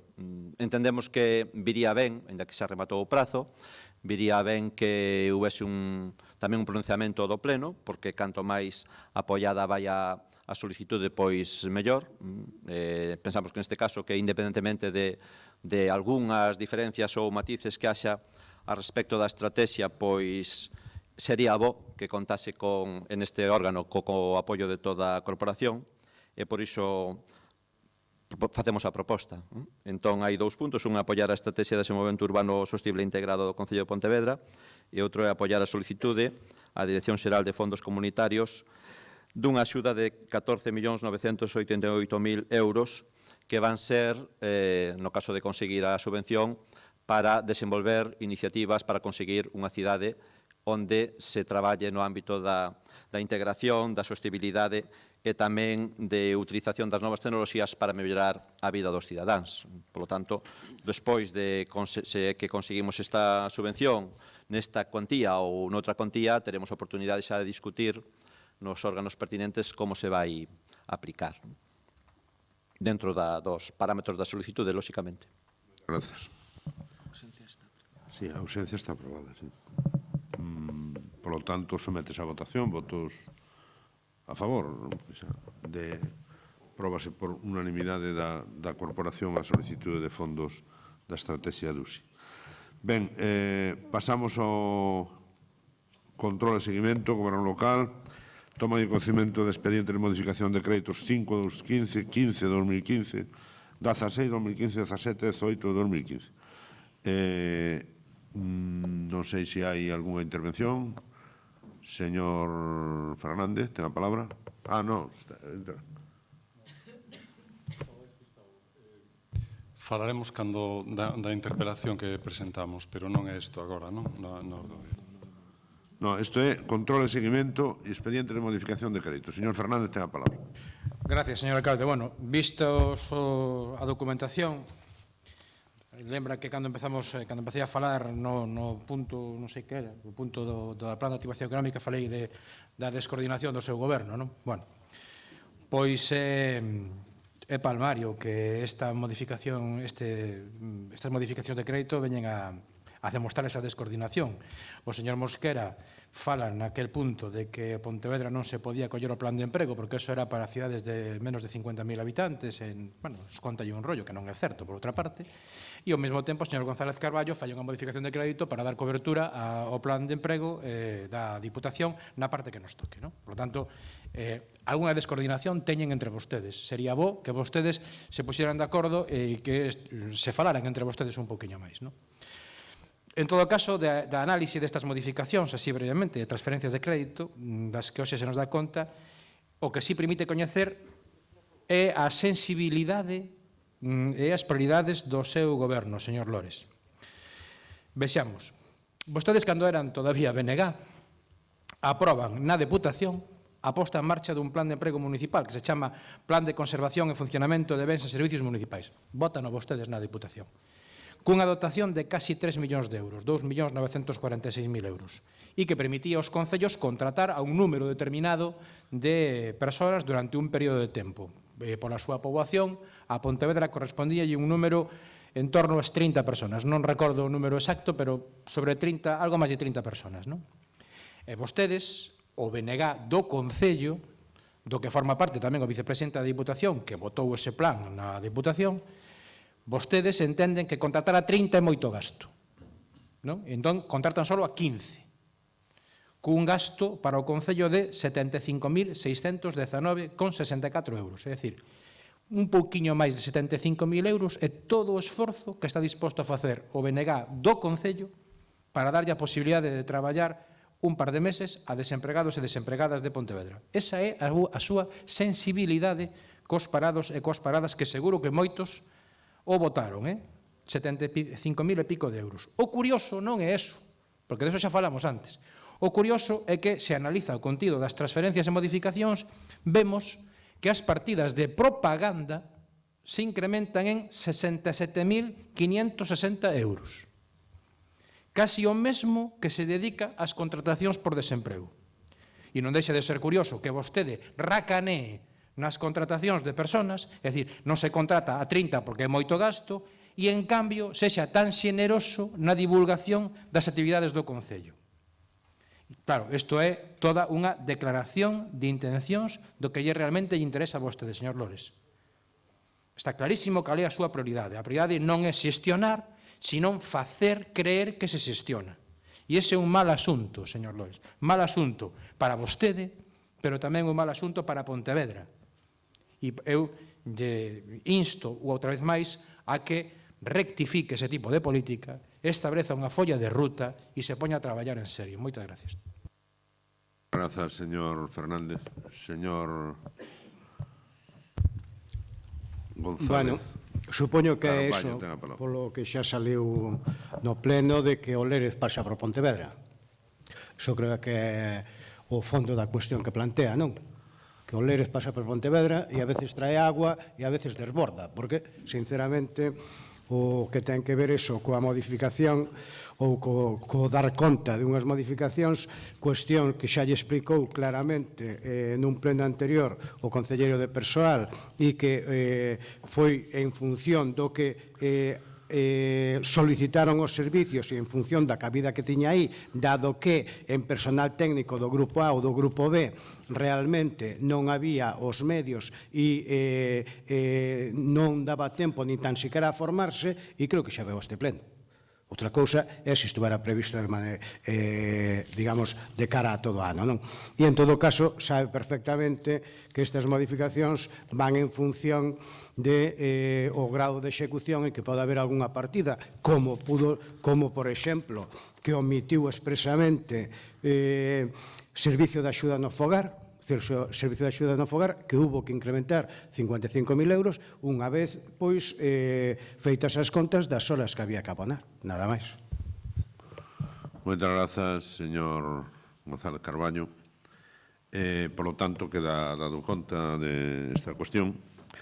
E agora sería, no punto número 11, dar conta do decreto da Alcaldía do 11 de 2016 de nomeamento de vicepresidente do Consello Económico e Social, que tamén damos conta.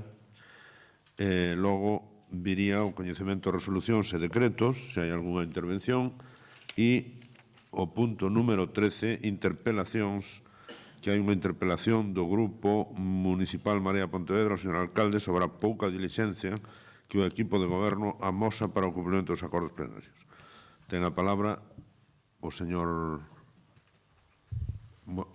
ou Jesús Rei. Señor Rei. Vale, moitas grazas. Volvemos ao asunto que se debateu antes con motivo da moción do grupo de Ciudadanos. Tememos que se xa mallar en ferroforio volver a isto. En 6 meses de presenza aquí do Grupo Municipal de Marea Pontevedra registramos 20 proposicións ou mocións, 5 preguntas de control ao Grupo de Goberno, unha emenda á totalidade do orzamento municipal desglosada tamén en 42 emendas parciais que, por certo, propoñían un modelo económico alternativo para esta cidade.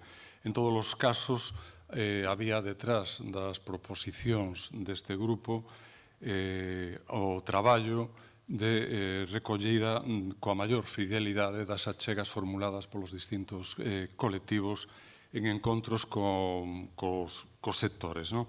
En todos os casos tamén, cando propoñemos algo aquí, como foi hoxe a ordenanza de accesibilidade, aspiramos a concitar o apoio unánime do Pleno, ou polo menos da maioría suficiente para levar adiante as iniciativas que propoñemos. Por centrarme únicamente naquelas de carácter social, quería lembrar que o 22 de setembro aprobou este pleno por unanimidade a instauración dun sistema de bonotaxi reservado a persoas con mobilidade reducida, diversidade funcional e dependentes e máis ampliación da oferta de taxis adaptados, dos eurotaxis. Hai un nada máis neste momento na cidade por número de licenzas, que son 95, se non me equivoco, correspondería 4 ou 5, ter 4 ou 5 funcionando antes do ano de que remate o ano 2017, que é o ano que ven. Nese mesmo pleno, no pleno de outubro, propuxemos o incremento da partida orzamentaria e o número de bolsas de comedor nos centros escolares. Tamén foi aprobado por unanimidade. No pleno do 30 de novembro propuxemos habilitar un comedor social alternativo de San Francisco os domingos e festivos que non funciona. Aprobado tamén por unanimidade. E no pleno máis recente, o 21 de decembro, aínda que este acordo é máis recente, pero é urxente poñelo en práctica, e por eso insistimos aquí nel. Propuxemos que o Concello impulse e garanta a ampliación do número de prazas de aloxamento para as persoas sen teito, tanto nos albergues como en outros lugares alternativos, sobre todo durante épocas do ano como a que estamos vivindo nesta estación. O que non se entende é, bueno, e este acordo, esta moción tamén foi aprobada por unanimidade, é dicir, tamén contou co apoio do grupo de goberno.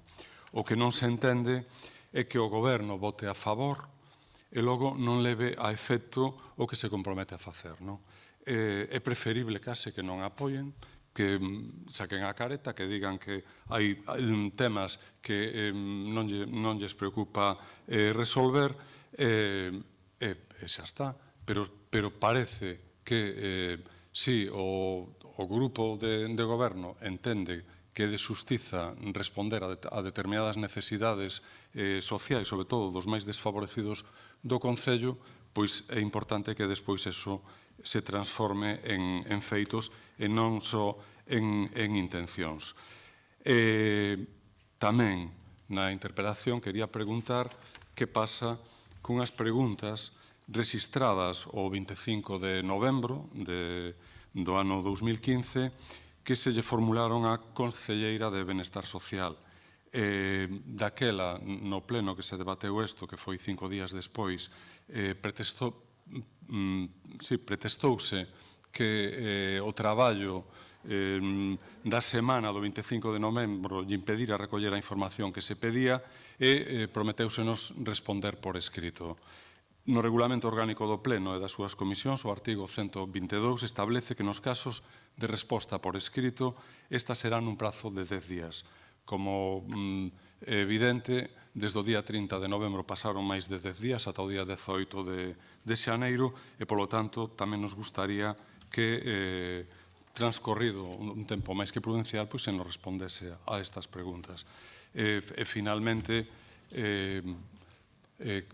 queremos insistir en que é importante que os acordos plenarios se leven a efecto e que aquí se vote con seriedade e coa idea de que se implemente o que se aproba. Moitas gracias.